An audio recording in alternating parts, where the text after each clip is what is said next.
La matinée commença comme n'importe quel mardi. Brian Tucker cassa 3 œufs dans un bol tandis que son fils de 6 ans, Matt, était assis à la table de la cuisine, traçant des lettres dans son cahier d'exercice. L'enfant avait été plus silencieux que d'habitude ces derniers temps, mais Brian l'attribuait à l'anxiété de la première année d'école. Matt était sensible. Il avait toujours été du genre à pleurer devant les publicités tristes et à ramener des insectes blessés à l'intérieur pour les soigner. « Papa ?» La petite voix de Matt porta à peine à travers la cuisine. « Oui, mon grand. Est-ce que je dois aller chez grand-mère et grand-père aujourd'hui ?»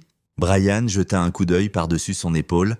Le crayon de Matt planait au-dessus de la page, ses yeux noisettes, si semblables à ceux de Brian, fixés vers le bas. « Juste pour quelques heures, j'ai cette réunion avec un client à Riverside.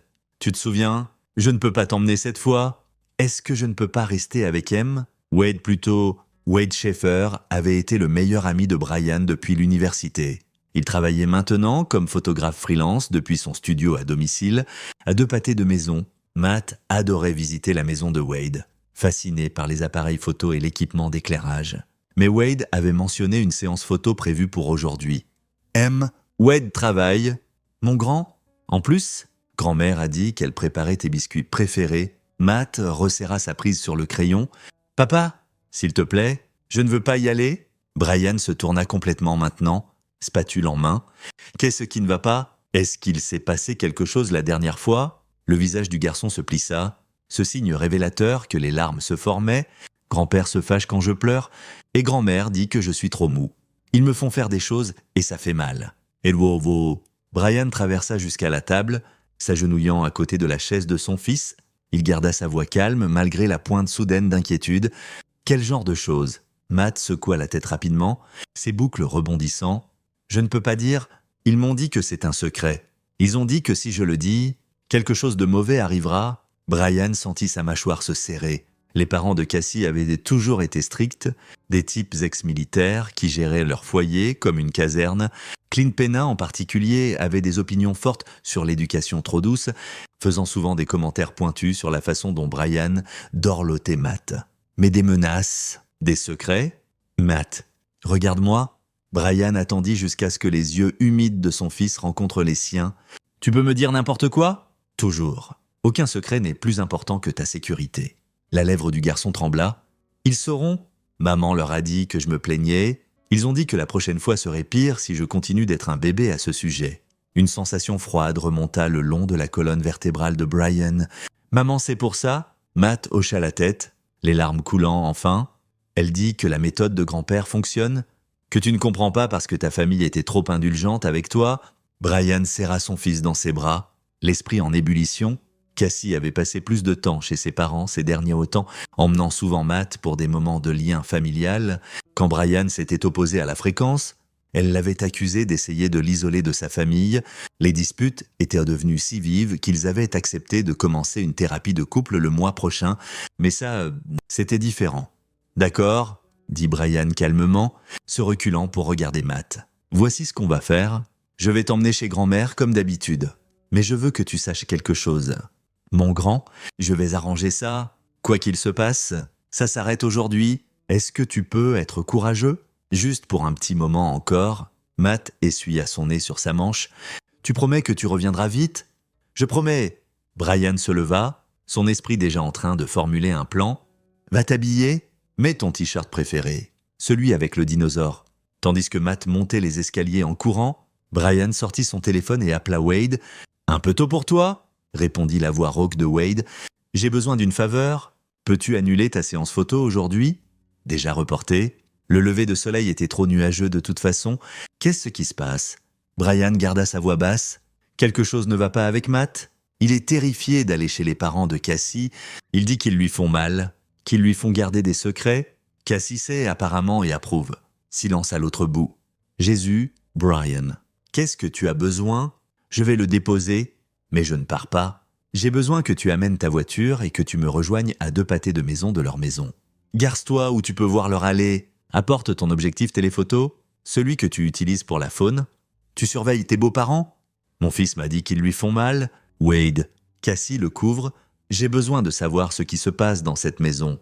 Donne-moi 20 minutes La résidence des Pena était située sur un terrain d'angle dans un quartier qui essayait dur de paraître chic. Clint et Lynn avaient acheté l'endroit après que Clint eut pris sa retraite après 26 ans comme instructeur de drill à Paris Island. La pelouse était taillée avec une précision militaire, l'allée bordée de pierres blanches disposées en formation parfaite. Même la boîte aux lettres se tenait exactement à 90 degrés par rapport à la rue. Brian gara son camion le long du trottoir, sentant Matt se raidir sur le siège passager. « Souviens-toi, dit Brian doucement, je ne pars pas vraiment, je serai tout près. » Matt hocha la tête, le visage pâle. Ils marchèrent ensemble jusqu'à la porte d'entrée. Avant que Brian puisse frapper, elle s'ouvrit. Lynn Pena se tenait là dans son uniforme habituel de pantalon kaki repassé et de polo, ses cheveux argentés en chignon serré. Tout dans sa posture criait un contrôle rigide. « Pile à l'heure ?» dit-elle, mais son sourire n'atteignait pas ses yeux. « Brian, je pensais que tu le déposerais au trottoir comme d'habitude. Je voulais dire bonjour correctement. » Brian garda un ton léger. « Comment allez-vous ?» Lynn. « Bien. Clint est dans le garage à organiser ses outils. Tu sais comment il est ? Tout à sa place. » Elle tendit la main vers celle de Matt. Le garçon tressaillit mais ne se retira pas. « Allez, Matthew, nous avons une journée spéciale prévue. » Brian remarqua que les épaules de son fils se voûtaient au mot « spécial ». « À quelle heure dois-je venir le chercher ? » « Cassie sera ici vers 16 heures. Elle peut le ramener à la maison avec elle ?» Les doigts de Lynn se refermèrent autour du poignet de Matt. « Dis au revoir à ton père. »« Au revoir, papa, » murmura Matt. Brian se força à se retourner, à marcher jusqu'à son camion, à démarrer le moteur. À travers le rétroviseur, il regarda Lynn tirer Matt à l'intérieur et fermer la porte. Puis, il roula exactement 2 pâtés de maison, tourna à gauche, fit le tour par une ruelle et se gara derrière la berline argentée de Wade, cachée entre 2 buissons d'oléandres envahis. Wade avait déjà monté l'objectif téléphoto sur son canon, pointé vers la maison des Pena. Arrivé il y a 5 minutes, rien encore sauf ta belle-mère qui ferme la porte d'entrée. Brian vérifia sa montre. 9h46. Matt a dit qu'ils attendent que je sois parti. Qu'est-ce qu'on cherche exactement ? Je ne sais pas, mais je le saurai quand je le verrai. Ils attendirent en silence tendu, Wade ajustant occasionnellement son objectif. À 10h03, la porte du garage commença à se lever avec un gémissement mécanique. Clint Pena émergea, sa poitrine en baril tendant un t-shirt noir, sa coupe en brosse grise, attrapant le soleil du matin. Il regarda autour de la cour 1 fois, 2 fois, puis rentra dans l'obscurité du garage. « C'est bizarre, » murmura Wade. « Pourquoi l'ouvrir juste pour rentrer ? Il vérifie si je suis vraiment parti ?» Une autre minute passa, puis Clint réapparut, et traînant, non, pas traînant, agrippant Matt par le bras supérieur avec une main charnue. Les pieds du garçon touchaient à peine le sol tandis que Clint le traînait dans le garage. Même de loin, Brian pouvait voir le corps de son fils rigide de peur. « Vas-y » dit Wade avec urgence, mais Brian bougeait déjà, poussant la porte du camion et sprintant à travers les jardins. Ses chaussures de ville martelaient le béton, ses poumons brûlaient. La barrière arrière des Pena était déverrouillée, une folie pour des gens si obsédés par le contrôle. Brian la sauta, atterrissant durement, chargeant vers l'entrée latérale du garage. À travers la petite fenêtre, il aperçut le visage de Matt, tordu en une terreur silencieuse. Brian ne frappa pas, il saisit la poignée de la porte et la tourna. S'attendant à une résistance, elle céda facilement. Une autre erreur, il fit irruption dans la lumière fluorescente crue du garage. La scène devant lui le frappa comme un coup physique. Matt se tenait au centre du sol en béton, les bras tendus droit devant lui. Parallèle au sol, ses petites mains tenaient des boîtes de peinture, une dans chaque paume. Tout son corps tremblait de l'effort, des larmes coulant sur son visage rouge. Mais c'était le dispositif autour de son cou qui fit brouiller la vision de Brian de rage. Un collier en cuir attaché à une perche ajustable de sorte que si Matt baissait les bras, le collier se resserrait et le forçait à se dresser sur la pointe des pieds. Clint se tenait à 1 mètre, chronomètre en main, aboyant. « 22 minutes, tu le tiendras 30 ou on recommence. Arrête de pleurer, les larmes sont la faiblesse qui quitte le corps. » Et là, dans le coin, Cassie était assise sur une chaise pliante, son téléphone levé, filmant tout. L'écran montrait une vue claire du visage angoissé de Matt. Le chronomètre tournant dans le coin du cadre, elle vit Brian en premier. Son expression ne changea pas de culpabilité, pas de surprise, juste une évaluation calme et mesurée. « Chérie » dit-elle d'une voix égale, « tu n'es pas censé voir ça encore ?» Les genoux de Brian fléchirent, il se retint contre le cadre de la porte. « 10h46, dit-il, la main volant à sa bouche. L'horreur complète l'envahit. Ce n'était pas nouveau, ce n'était pas la première fois. La façon décontractée dont Cassie tenait le téléphone, le timing pratiqué de Clint. Lynn, apparaissant maintenant de la porte de la cuisine avec un cahier, c'était routinier pour eux. « Enlevez-lui ça !» entendit Brian se dire, la voix tremblante. Tout de suite. Clint ne bougea pas. « C'est une affaire de famille ? Feston, tu dois partir avant. Enlevez-lui ça !» Le rugissement surprit même Brian. Clint fit un pas en arrière, surpris par l'explosion de l'homme qu'il avait toujours considéré comme trop mou, trop faible. Brian traversa le garage en 3 enjambées, tendant la main vers le mécanisme du collier. « Brian, arrête !» Cassie était sur ses pieds. « Tu ne comprends pas ce qu'on fait ici. C'est pour le bien de Matt. Il est trop sensible, trop émotif. On construit sa résilience. Vous torturez un enfant de 6 ans. » Les mains de Brian trouvèrent un déclencheur sur le collier. Il s'ouvrit avec un clic et Matt s'effondra en avant. Brian le rattrapa, le soulevant, sentant le cœur battant du garçon contre sa poitrine. « Mon fils ? Mon enfant ? Notre enfant ?» corrigea Cassie, mais sa voix était devenue froide maintenant. « Calculatrice, et tu fais une erreur ? Matt a besoin de ça. Ton père était trop indulgent avec toi, et regarde comment tu as tourné, incapable de gérer les conflits. Peur de discipliner, laissant ton fils grandir faible. » Brian fixa la femme qu'il avait épousée 5 ans plus tôt, la femme qu'il pensait connaître. « Depuis combien de temps ça dure ? » « 6 mois, répondit Clint, tenant toujours son chronomètre. Commencé avec de petits exercices, il a progressé plus lentement que la plupart, mais c'était gêne. Il tient de ton côté. La plupart, les bras de Brian se resserrèrent autour de Matt. Il y en a d'autres ? Lynn s'avança, cahier en main. Nous sommes dans un programme, Brian. Des parents qui comprennent que l'éducation moderne a échoué. Les enfants ont besoin de discipline, de structure, du genre de difficulté qui forge le caractère. Nous documentons le processus, montrons la transformation. Les images de Matt aideront à convaincre d'autres familles que ça fonctionne. C'est insensé. Brian recula vers la porte. Je prends mon fils et on part. Restez loin de nous. Tu ne l'emmènes nulle part. Cassie se déplaça pour bloquer la porte. Téléphone toujours en main. J'ai aussi la garde. Et une fois que je montre ces images à un juge, une fois que nos avocats expliquent que tu es inapte, des avocats, Brian faillit rire. Vous pensez que c'est une affaire d'avocat ? Vous avez filmé vous-même en train de torturer un enfant ? Plusieurs enfants, apparemment. Vous pensez que ces images aident votre cause ? Les images montrent une méthodologie prouvée, dit Clint. Nous avons des témoignages de 23 familles, des enfants qui mouillaient leur lit, des pleurnichards, des problèmes de discipline. Maintenant, ce sont des élèves excellents, des athlètes, des leaders. Nous avons les données. Brian secoua la tête, continuant à reculer, le visage de Matt enfoui dans son épaule. Wade, appela-t-il, sachant que son ami était toujours dehors avec la caméra. Tu as tout ça ? Le visage de Cassie pâlit. Tu as amené quelqu'un d'autre ? Objectif téléphoto, enregistrement, haute définition. J'ai Clint traînant Matt dans le garage. J'ai le collier, toi assise en train de filmer, toutes vos confessions.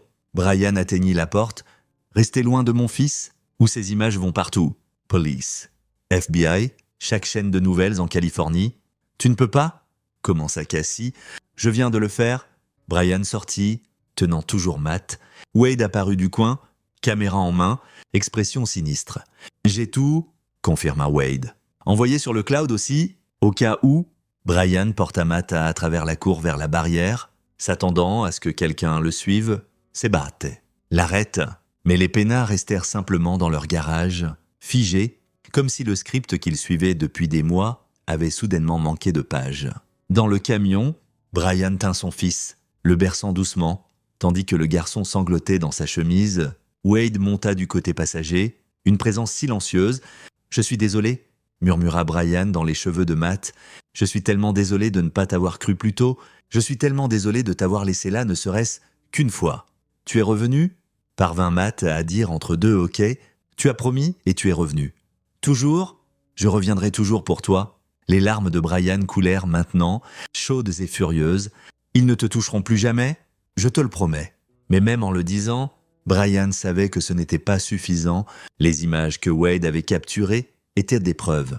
Oui, il pouvait aller à la police, commencer le processus légal, mais c'était lent, uncertain, et il y avait 23 autres familles là-dehors. 23 autres enfants qui pouvaient encore souffrir ce que Matt avait enduré. La voie légale était la bonne voie, mais Brian Tucker n'était plus intéressé par le bien, il était intéressé par la justice. Brian emmena Matt chez Wade plutôt que chez eux. L'endroit sentait le café et les produits chimiques photo, chaque surface était encombrée d'équipements. Mais c'était sûr, Wade installa Matt sur le canapé avec des dessins animés et du chocolat chaud tandis que Brian se tenait dans la cuisine, les mains tremblantes alors que l'adrénaline le rattrapait enfin. « À quoi tu penses ?» demanda Wade calmement, transférant les images de sa caméra sur 3 disques durs séparés. « Je pense que ma femme a torturé méthodiquement notre fils pendant 6 mois. » La voix de Brian sortit plate. « Morte.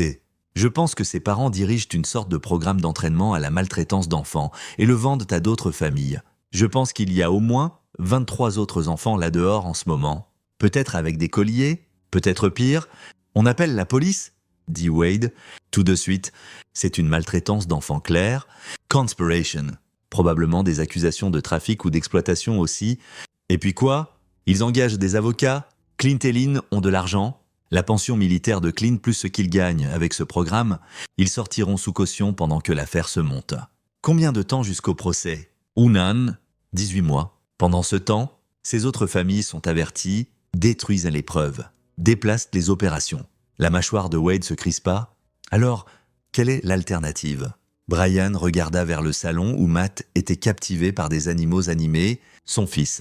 Son petit garçon qui ramenait des insectes blessés et pleurait devant les publicités. Le garçon qui avait supplié pour de l'aide et Brian avait été trop aveugle pour le voir. « J'ai besoin de tout savoir » dit Brian. « Comment leur programme fonctionne?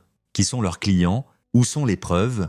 Et puis il rencontra les yeux de Wade. « Puis j'ai besoin de m'assurer absolument qu'ils ne peuvent plus jamais faire ça à un autre enfant. » Ça sonne comme si tu planifiais quelque chose qui n'est pas exactement légal. Vraiment? Wade fut silencieux un long moment, puis hocha la tête. « Je suis partant. Tout ce dont tu as besoin. Première chose, on ne peut pas rentrer à la maison. Cassie a une clé, et après aujourd'hui, elle va soit se pointer pour prendre Matt, soit appeler les flics en disant que je l'ai kidnappé. Vous pouvez rester ici tous les deux, la chambre d'amis et un matelas gonflable. J'ai besoin d'un avocat aussi. Quelqu'un qui se spécialise en droit familial et garde, qui peut bouger vite. » Emily Porter, dit Wade immédiatement. « Tu te souviens d'elle? J'ai photographié son mariage il y a 2 ans. Elle est avocate en droit familial, gère beaucoup de cas de maltraitance. Bonne personne. Peux-tu l'appeler? Je suis déjà en train de lui envoyer un texto. » Wade pianota rapidement sur son téléphone. « Quoi d'autre ?» Brian pensa au cahier dans la main de Lynn, au chronomètre de Clint. « J'ai besoin d'entrer dans leur maison, voir quel dossier ils gardent, mais je ne peux pas le faire officiellement. Tout mandat de perquisition les alerterait. Donc, officieusement. »« Ouais. Quand? Bientôt. Ce soir, peut-être. » Pendant qu'il panique, Brian se versa de l'eau, mais ne la but pas. Il tint juste le verre froid. « Wade, si tu veux te retirer, je comprends. Ça va devenir salissant. » Wade le regarda, puis vers Matt. « Ce gamin là-bas est comme un neveu pour moi. Ces gens lui ont fait mal, et Dieu sait à combien d'autres. Le salissant ne me fait pas peur. » Le téléphone de Brian vibra. « Cassie ?» Il refusa l'appel. Elle rappela, encore. À la 4e tentative, il répondit. « Brian, on doit parler de ce qui s'est passé. » Non, sa voix était d'acier. « Tu as perdu le droit de parler quand tu as mis notre fils dans un appareil de torture et l'as filmé. Ce n'est pas de la torture, c'est de la discipline. Si tu me laisses juste expliquer la méthodologie, je vais demander le divorce et la garde complète et une ordonnance restrictive. Silence. Puis, tu ne peux pas m'empêcher de voir mon fils. Regarde-moi faire. Je suis sa mère. Tu es son bourreau. » Brian se sentit étonnamment calme. « Maintenant, voici ce qui va se passer. Cassie, tu vas me dire tout sur le programme de tes parents. Qui sont les clients? Où sont gardés les dossiers? Depuis combien de temps ça dure? Et si tu coopères, peut-être, je n'enverrai pas les images que Wade a capturées à chaque chaîne de nouvelles de l'État. Tu bluffes? » Et c'est pour voir. Une autre pause. « Je veux l'immunité de quoi? De tout ce que tu planifies? Je te connais? Brian, tu n'es pas du genre à pardonner et oublier. Quand quelqu'un fait mal à ce qui est à toi, donne-moi l'immunité et je te dirai ce que tu veux savoir. » Brian faillit rire. « Tu veux un accord? Je suis la mère de Matt. Il a besoin de moi, même si tu ne le vois pas maintenant. Je peux t'aider à détruire l'opération de mes parents, mais j'ai besoin de protection légale. Tu veux trahir tes parents pour te sauver toi-même? Je veux protéger ma famille, mon père. Il est pas bien. Ce programme a commencé comme quelque chose de petit, mais c'est devenu incontrôlable. Il y a des clients que je n'ai jamais rencontrés. De l'argent qui bouge de façon que je ne comprends pas. Quelque chose de plus gros se passe, et j'ai peur de ce que ça pourrait être. Brian échangea un regard avec Wade, qui écoutait. Son ami articula silencieusement. « Enregistre ça ?» Brian hocha la tête, voyant Wade ouvrir l'application de mémo vocal. « Qu'est-ce que tu veux dire par quelque chose de plus gros ? Pas au téléphone ? Rencontre-moi quelque part en public. Apporte un avocat si tu veux, mais viens seul. Je te dirai tout, mais j'ai besoin de ta parole que tu me protégeras quand ça deviendra public. Ma parole ne veut pas dire grand-chose pour toi vu que tu as menti pendant 6 mois. Brian, s'il te plaît, j'ai fait des erreurs. Je le sais maintenant, mais il y a des enfants en réel danger et j'essaye d'aider contre tout instinct. » Brian dit « D'accord, mais on se rencontre quelque part très public avec des caméras, le café au coin de la 5e et Broadway. Dans 1 heure, si tu amènes la police, je pars et tu n'as rien. » Elle raccrocha. Wade avait l'air sceptique. Ça pourrait être un piège. Probablement. Brian était d'accord, mais elle avait l'air effrayée. Et s'il y a vraiment plus d'enfants en danger, j'ai besoin de savoir. Je surveillerai Matt. Mais Brian, sois prudent. Des gens comme les Pena ne dirigent pas des opérations comme ça sans connexion. Tu pourrais te jeter dans quelque chose de plus gros que tu ne le réalises. Brian hocha la tête, mais son esprit calculait déjà les risques et les angles. Cassie voulait l'immunité, ce qui signifiait qu'elle savait des choses valant d'être échangées, et si son propre père l'effrayait, alors le programme n'était pas juste sur la discipline, c'était sur l'argent. Probablement beaucoup d'argent. Il regarda Matt une dernière fois avant de partir. Son fils s'était endormi sur le canapé, tasse de chocolat chaud encore dans ses petites mains. Même dans le sommeil, la tension marquait le visage du garçon. « Je vais arranger ça », murmura Brian. « Tout !» Puis il partit rencontrer sa femme et entendre exactement dans quel genre d'enfer il avait trébuché. Le café était un endroit branché avec des briques exposées et des lattes trop chères. Brian arriva 15 minutes en avance, choisit une table avec une vue claire sur l'entrée et les sorties, et positionna son téléphone pour enregistrer la conversation. L'endroit était modérément animé, assez de témoins, pas trop bondé pour qu'ils n'entendent pas. Cassie entra exactement à midi, portant des lunettes de soleil malgré le ciel nuageux. Elle avait changé de vêtements, troqué sa tenue décontractée pour un pantalon d'affaires et un blazer. Une armure, elle balaya la pièce du regard, repéra Brian, et s'approcha sans rien commander. « Tu enregistres ça ?» dit-elle en s'asseyant en face de lui. « Oui, bien, je veux que ce soit documenté. » Elle retira les lunettes de soleil, ses yeux étaient rougis, mais que ce soit de pleurs ou de stress. Brian ne pouvait pas dire « J'ai besoin que tu comprennes quelque chose d'abord. J'aime Matt. Je sais que tu ne le crois pas maintenant, mais je l'aime. Je pensais que je l'aidais en le torturant, en le rendant plus fort. » Elle le dit sans ironie, comme si ça faisait parfaitement sens. Mon père m'a élevé de la même façon, position de stress, bain d'eau froide, privation de sommeil, tout ça, et je suis réussie. Je suis forte ? Je pensais... Tu pensais que la maltraitance d'enfants était normale parce que ça t'est arrivé ? Je pensais que j'empêchais qu'ils deviennent faibles comme... Elle s'arrêta. Comme moi ? Cassie détourna le regard. Mes parents disaient que tu étais faible, que j'avais épousé en dessous de mon potentiel. Quand Matt a commencé à montrer des signes d'être trop sensible, trop émotif, ils m'ont convaincu que c'était tes gènes. Ils disaient que si on n'intervenait pas tôt, il finirait comme un autre homme mou qui ne pourrait pas gérer le monde réel. Brian sentit quelque chose de froid s'installer dans son estomac. Quand as-tu commencé à planifier ça ? Avant même qu'on ait Matt, mes parents ont suggéré que j'épouse quelqu'un de malléable, quelqu'un qui ne questionnerait pas leur méthode quand le moment viendrait. Elle rencontra enfin ses yeux. « Je suis désolé, je sais que ça ne répare rien, mais je le suis. Combien de familles ? 32 clients actifs. Ils perdent 5 000 à 50 000 selon la durée et l'intensité du programme. » La main de Brian se resserra sur sa tasse de café. « C'est plus d'1 million de dollars, potentiellement plus. Ce sont des programmes gradués. Certains enfants sont dans le système depuis 3 ans.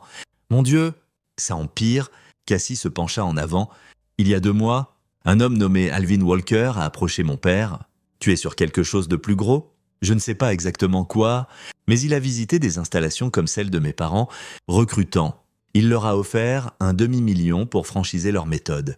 Étendre à d'autres villes, mon père a sauté sur l'occasion. Des installations, il y en a d'autres, au moins 4 que je connais en Californie. Peut-être plus hors de l'état, Walker les coordonne, partage les listes de clients, les meilleures pratiques. Il construit un réseau. Elle sortit son téléphone, le glissa à travers la table. Ce sont les fichiers que j'ai pu accéder. Nom de client, addresses, enregistrement de paiement, et voilà les informations de contact de Walker.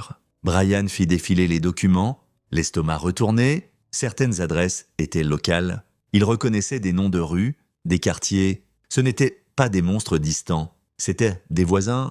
Pourquoi me donnes-tu ça? Parce que la semaine dernière, un des enfants est mort, le bruit du café sembla s'estomper. Quoi? Un garçon à San Diego, arrêt cardiaque pendant un exercice de stress. Il avait 8 ans. Walker l'a fait disparaître, a payé le légiste, l'a listé comme une condition cardiaque préexistante, mais j'ai vu le vrai rapport que mon père gardait. Cet enfant était en bonne santé avant le programme. Les mains de Cassie tremblaient, et j'ai réalisé alors de quoi j'avais fait partie, pas de la discipline, de la maltraitance, de la torture, possible homicide involontaire. Et tu veux l'immunité pour ça? Je veux sortir avant qu'un autre enfant meure, et je veux que Matt soit en sécurité. Tu gagnes? Brian. Tu as la garde complète? Je signerai tout ce que tu veux. Mais j'ai besoin de protection contre Walker et ses gens, une fois que ça deviendra public. Je suis un risque pour eux. Brian l'étudia, essayant de déterminer ce qui était réel et ce qui était performance. Qu'est-ce que Walker gagne de ça à part l'argent? Je ne sais pas. Mais 2 fois je l'ai vu avec des hommes qui n'avaient pas l'air de parents inquiets. Des types militaires, et il y a des questions sur les formulaires d'admission pour les enfants. Pas juste des problèmes comportementaux, mais des capacités physiques, tolérance à la douleur, résilience psychologique. C'est comme si elle s'interrompit, comme s'il les testait pour quelque chose, triant pour des traits spécifiques. Cassie s'enveloppa de ses bras. Peut-être que je suis paranoïaque, mais Brian, j'ai peur et je veux sortir. Brian empocha son téléphone. Je parlerai à l'avocat. Pas de promesse sur l'immunité. Ce n'est pas à moi de décider. Mais si tes informations aident à démanteler ce réseau, je parlerai en ta faveur. C'est tout ce que je peux demander? Elle se leva pour partir. Cassie, elle se tourna. Est-ce que tu m'as vraiment aimé un jour ou c'était toujours partie de leur plan? Elle fut silencieuse un long moment. Je ne sais plus.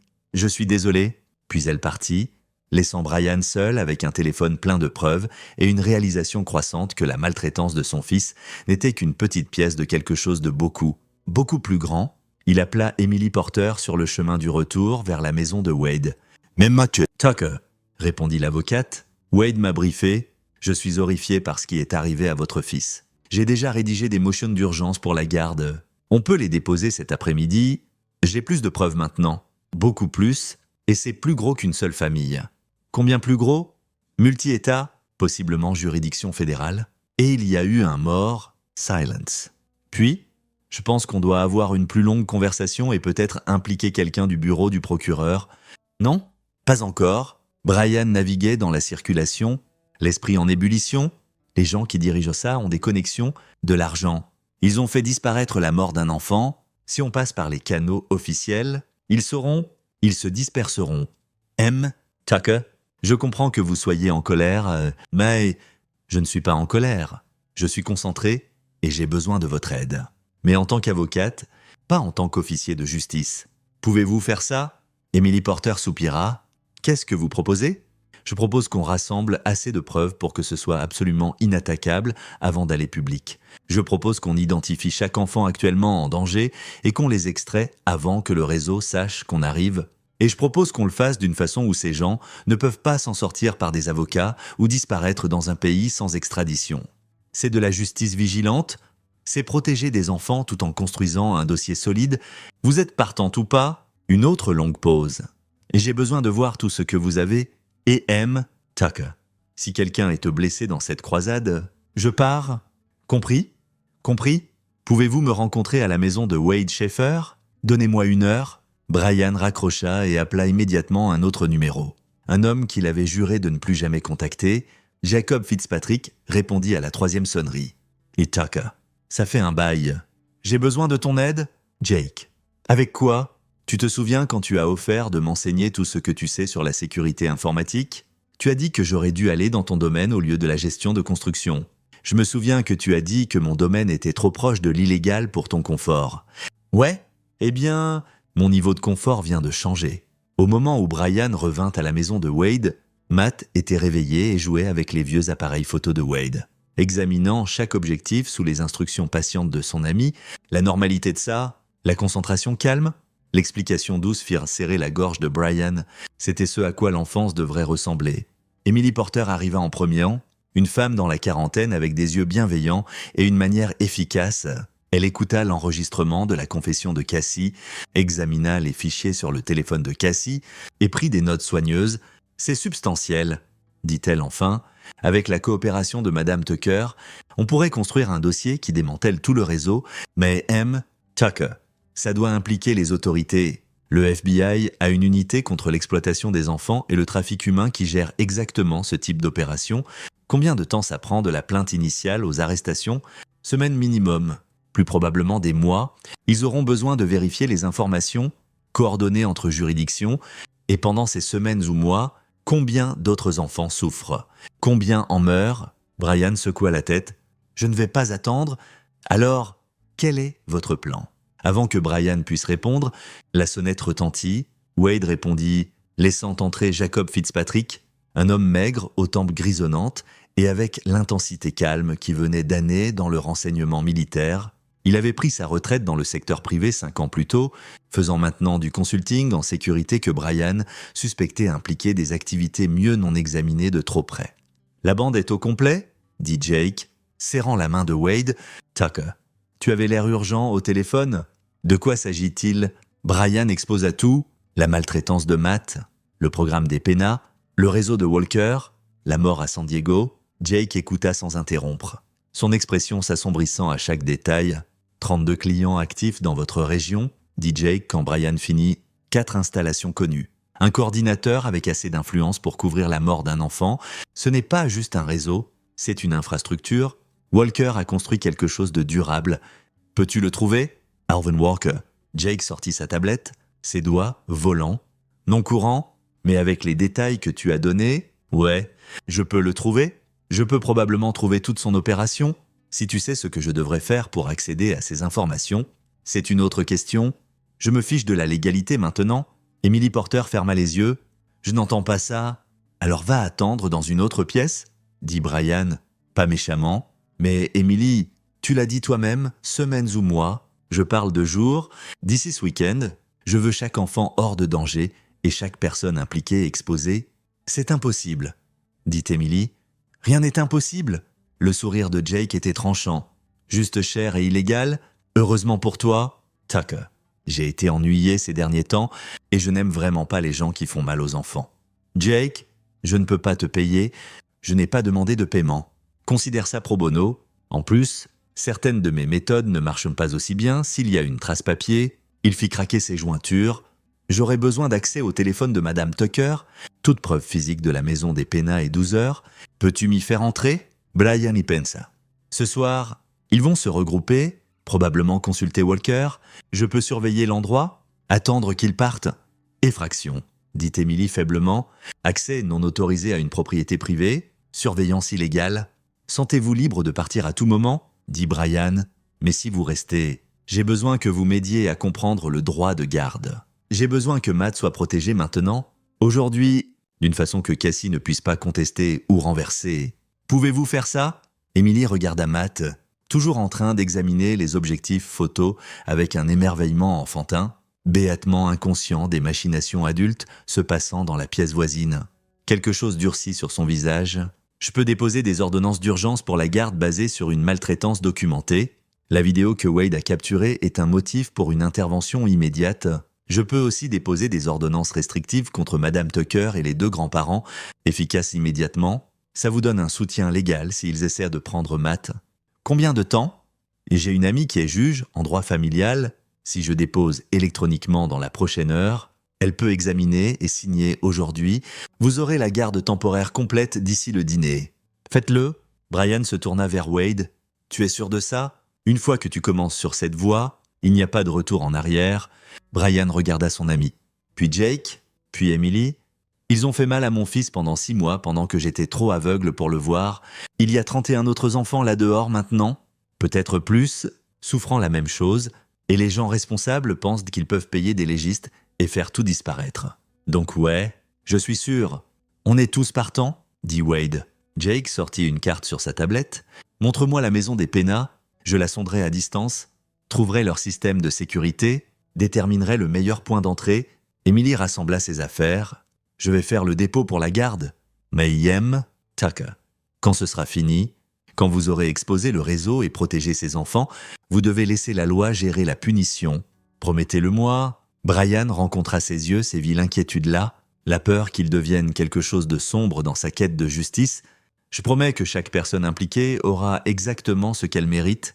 Ce n'était pas tout à fait la promesse qu'elle voulait, mais c'était tout ce qu'il pouvait donner. Après le départ d'Emily, les 3 hommes se rassemblèrent autour de la tablette de Jake, planifiant leur reconnaissance de la maison des Pena. Matt vit les expressions sérieuses et grimpa sur les genoux de Brian sans un mot. On joue à l'armée. Papa, quelque chose comme ça? Mon grand, on gagne! Brian embrassa le sommet de la tête de son fils, inspirant l'odeur de petit enfant de shampoing et d'innocence. On va gagner, je te le promets. À 21h47, Brian et Jake étaient accroupis dans les buissons d'oléandre, en face de la maison des Pena. Observant à travers des jumelles de vision nocturne, Wade était resté chez lui avec Matt. Maintenant, le contact téléphonique est prêt à appeler pour une distraction si nécessaire. Le système de sécurité est très basique, murmura Jake, vérifiant sa tablette.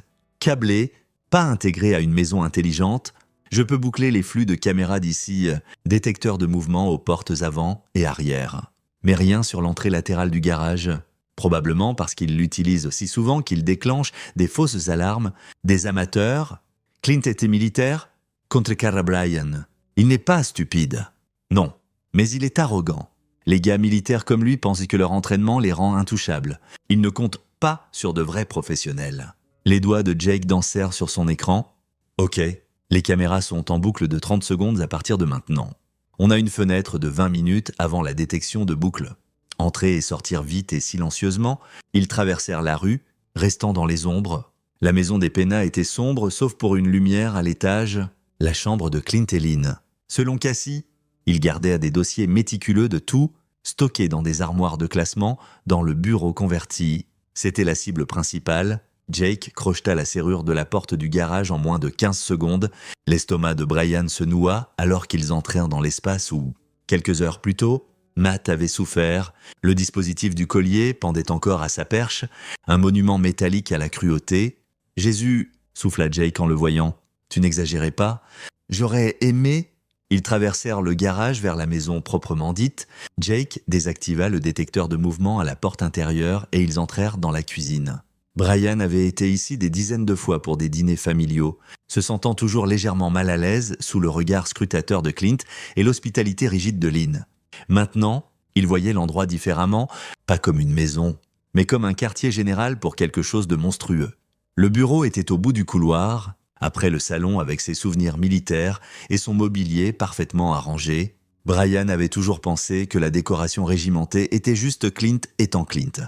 Maintenant, il se demandait si le contrôle s'étendait à tout dans leur vie, s'il voyait le monde entier comme quelque chose à discipliner pour le soumettre.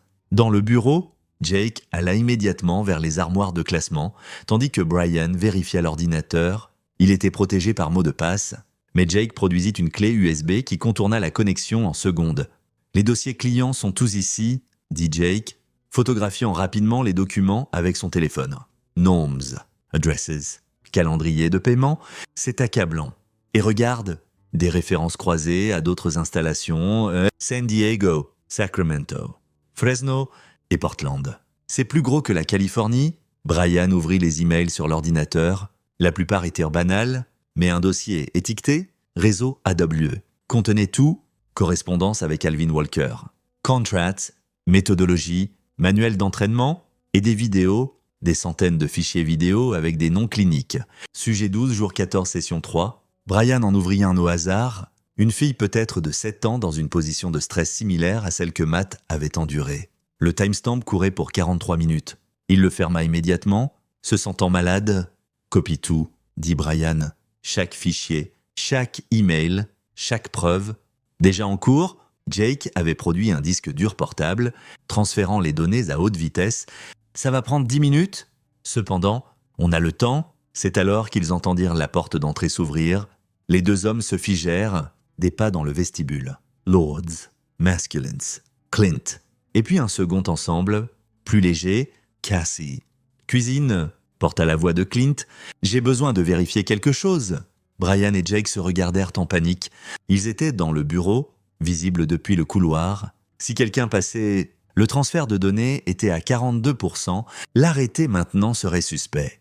Laisser le disque pourrait être désastreux. Jake prit une décision rapide.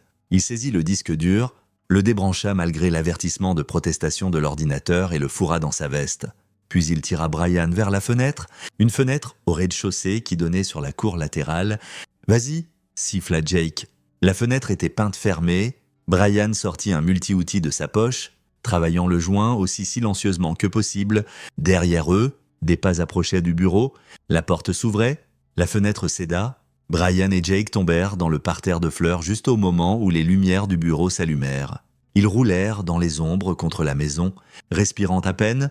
À travers la fenêtre, ils pouvaient voir Clint et Cassie entrer dans le bureau. Cassie avait l'air terrible, mascara coulant. Toujours dans les mêmes vêtements que plus tôt, Clint avait l'air furieux. « Je n'arrive pas à croire que tu lui as donné ces informations, » disait Clint. « Tu comprends ce que Walker va faire quand il le découvrira. » J'ai dû... Brian a des images. Papa, de vraies images de nous. Et alors, on les discréditera. On dira que c'est monté. On a géré des clients réticents avant. Pas comme ça. Brian ne recule pas. Il va prendre Matt et disparaître si on ne... Alors on s'assure qu'il ne peut pas. La voix de Clint devint froide. Walker a des ressources, des gens qui gèrent les complications. Brian va avoir un accident très malheureux. Le sang de Brian se glaça. Tu ne peux pas, dit Cassie, mais ça sonnait faible. Regarde-moi faire. Il menace tout ce qu'on a construit. Le réseau, les revenus, notre réputation. Un civil mou ne va pas détruire 20 ans de travail. Clint remarqua l'écran de l'ordinateur montrant encore le dossier email. Tu as laissé ça ouvert? Non? Quelqu'un est venu ici? Clint sortit son téléphone. Walker doit savoir maintenant. Brian et Jake n'attendirent pas d'en entendre plus. Ils rampèrent le long du côté de la maison, atteignirent la cour avant, sprintèrent vers les oléandres. Derrière eux, des lumières commencèrent à s'allumer dans toute la maison des Pena. Ils atteignirent la voiture de Jake, garée à 3 pâtés de maison, et roulèrent en silence tendu jusqu'à être à une distance sûre. « Eh bien, dit Jake enfin, ça s'est passé à peu près aussi bien que prévu. Il va me tuer ?» Les mains de Brian tremblaient. « Clint va me faire tuer ?» Il va essayer. Grande différence. Jake tapota le disque dur dans sa veste. Mais on a la plupart de ce qu'on a besoin. Et maintenant, on sait qu'il panique. Les gens qui paniquent y font des erreurs. Le téléphone de Brian vibra. Emily Porter appelant à presque 22h30. M. Tucker. J'ai votre ordonnance d'urgence pour la garde. C'est officiel. Vous avez la garde légale et physique complète de Matt immédiatement. Mais je dois vous dire quelque chose. Je viens de recevoir un appel de l'avocat de Cassie Tucker. Elle rétracte sa déclaration précédente, prétend que vous l'avez contrainte à confesser et dépose pour la garde complète elle-même. Quand? Ils ont déposé il y a 20 minutes. Audience d'urgence fixée pour demain matin. Ils bougent plus vite que nous. Quoi? Brian dit rien. Merci. Emily, à demain au tribunal. Il raccrocha et regarda Jake. Ils essayèrent de prendre Matt légalement pendant qu'il planifie de m'éliminer définitivement. Combien de données as-tu? Peut-être 60% de ce qui était sur cet ordinateur, assez pour commencer. Alors on commence. Appelle tous ceux que tu connais qui peuvent t'aider. On expose ça ce soir. C'est presque minuit. Je m'en fiche. On n'a pas le temps d'attendre. Quelque part là-dehors, 32 enfants sont dans le même enfer que Matt, et chaque heure qu'on retarde est une heure de plus où ils souffrent. La mâchoire de Brian se serra. Donc on ne retarde pas, on agit. Jake sourit, et c'était une expression sauvage, dangereuse. Maintenant tu parles ma langue? Allons réveiller des journalistes et des agents fédéraux. Ça va être amusant? Ils se reconvinrent à la maison de Wade, étalant des impressions de preuves sur la table de la salle à manger. Jake avait appelé 3 contacts. Un ami en cybersécurité nommé Kenneth Avery qui pouvait vérifier les preuves numériques, une journaliste d'investigation nommée Emily Porter, sans lien avec l'avocate, qui s'était fait un nom en exposant la corruption, et quelqu'un que Jake identifiait seulement comme un ami au bureau. Kenneth arriva en premier, un homme nerveux dans la trentaine qui ajustait constamment ses lunettes. Il examina les fichiers de données avec une horreur croissante. « C'est sophistiqué, dit-il. Base de données clients, traitement des paiements, archives vidéo. Ils ont construit une plateforme entière et regardez ça. Les fichiers vidéo sont tagués avec des métadonnées, idées sujets, type de programme, niveau d'intensité, durée. Ils traitent les enfants comme des sujets d'expérience. Peux-tu tout authentifier ? Demanda Brian. Prouver que ce n'est pas altéré ou fabriqué. Facilement ? Signatures numériques. Timestamps, addresses IP, c'est réel. Et plus que ça, je peux tracer le traitement des paiements. Ils utilisent des comptes offshore, transferts en couches, mais c'est tout documenté. Je peux suivre l'argent jusqu'à Walker et au-delà. Au-delà, Kenneth sortit un organigramme. Walker n'est pas au sommet de la chaîne alimentaire. Il rend compte à quelqu'un. Regardez ces virements. Ils passent tous par une société holding appelée Resilience Development Group. Je parie que c'est une façade pour quelque chose de plus gros. Jake et Brian échangèrent des regards. « Et combien de plus gros ?» demanda Jake. « J'ai besoin de plus de temps pour creuser, mais basé sur les montants qui passent, opération multimillionnaire. Possiblement internationale, ce n'est pas juste un programme de discipline marginale, c'est systématique, organisé, bien financé, un coup à la porte. » Wade admit la journaliste Emily Porter. Une femme aux yeux perçants dans la cinquantaine avec des décennies d'expérience en investigation, elle écouta le résumé, examina les preuves et hocha la tête sombrement. « Je peux publier ça d'ici le matin ?» dit-elle. « En ligne d'abord, les grands médias le reprendront d'ici midi. » Mais Tucker, vous devez comprendre ce qui se passe quand je le fais. Ces gens nieront tout, attaqueront votre crédibilité, prétendront que vous êtes un ex-mari amer fabriquant des preuves. Pouvez-vous supporter ça ? Et votre fils ? Il sera sous les projecteurs. Brian regarda vers la chambre où Matt dormait. Il a déjà été blessé. Mais si exposer ça empêche que ça arrive à d'autres enfants, alors ça vaut le coup. Emily, la journaliste, prit des notes. J'aurai besoin d'un accès exclusif à votre histoire et j'aurai besoin de vérifier tout indépendamment avant de publier. Ça prendra quelques heures. Vous n'avez pas quelques heures ? Dit Jake. Clint Pena sait qu'on était dans sa maison. Il contacte Walker maintenant. Ils vont commencer à détruire les preuves, avertir les clients, peut-être même déplacer les enfants. Vous publiez ce que vous pouvez vérifier immédiatement et mettez à jour au fur et à mesure. Ce n'est pas comme ça que fonctionne le journalisme. Ça l'est quand des vies d'enfants sont en jeu. Brian se pencha en avant. « S'il vous plaît, je vous donne l'histoire de l'année, mais elle ne compte que si ces enfants sont en sécurité. Pouvez-vous au moins publier une pièce préliminaire ? Levez l'alarme ?» Émilie considéra, puis hocha la tête. « Je publierai ce que je peux confirmer des archives publiques et votre témoignage, mais vous vous exposez à une responsabilité légale si quelque chose est faux. » « Ce n'est pas faux. J'ai vu mon fils dans ce collier. Tout le reste n'est que détail. » Le dernier visiteur arriva après 1h du matin, une femme à l'air sévère dans la quarantaine qui montra des crédentials du FBI et se présenta comme l'agent spécial Michelle Rowe. Elle écouta tout avec un visage impassible, examina les preuves authentifiées par Kenneth et s'adossa enfin. « Vous m'avez apporté des preuves d'un réseau de maltraitance d'enfants multi-États obtenus par surveillance illégale et effraction, dit-elle platement. Normalement, ça tâcherait tout, rendrait ça irrecevable. » Mais Brian sentit un « mais » venir. « Mais vous avez aussi potentiellement identifié des enfants en danger immédiat. Ça me donne des circonstances exiges pour agir. Je peux obtenir des mandats, coordonner avec les bureaux locaux, commencer à sortir ces enfants ce soir. » Elle regarda Brian. « Vous avez fait ça à l'envers ?» M. Tucker. « Vous auriez dû venir à nous d'abord. Votre processus prend du temps que ces enfants n'ont pas. Notre processus protège aussi les droits civils et construit des dossiers qui tiennent. Ce que vous avez fait pourrait laisser ces gens s'en tirer sur des détails techniques. Ce que j'ai fait est d'allumer un feu sous une opération qui tourne sans contrôle depuis des années. Maintenant, vous pouvez soit m'aider à l'éteindre, soit regarder brûler, pendant que vous vous inquiétez de la procédure. » L'agent Rowe sourit presque. « Vous allez rendre mon travail très difficile. Mais oui, je vais aider à une condition. Vous reculez. Laissez le FBI gérer à partir d'ici. Plus d'effractions. Plus de justice vigilante. » Marché conclu, Brian pensa aux mots de Clint. Brian va avoir un accident très malheureux. Je ne peux pas promettre ça. Alors je ne peux pas vous aider ? Michel, dit Jake prudemment. Clint Pena est ex-militaire connecté et à partir de ce soir, il est désespéré. Il a fait des menaces contre la vie de Tucker. Allez-vous le protéger pendant que vous construisez votre dossier ? L'agent Rowe soupira. Je peux offrir une protection ? Ce qui signifie se cacher pendant qu'ils se regroupent. Non ? Brian secoua la tête. Je reste hors de votre chemin, mais je ne me cache pas. Matt et moi restons avec Wade jusqu'à ce que ce soit résolu. Vous voulez poster un agent dehors?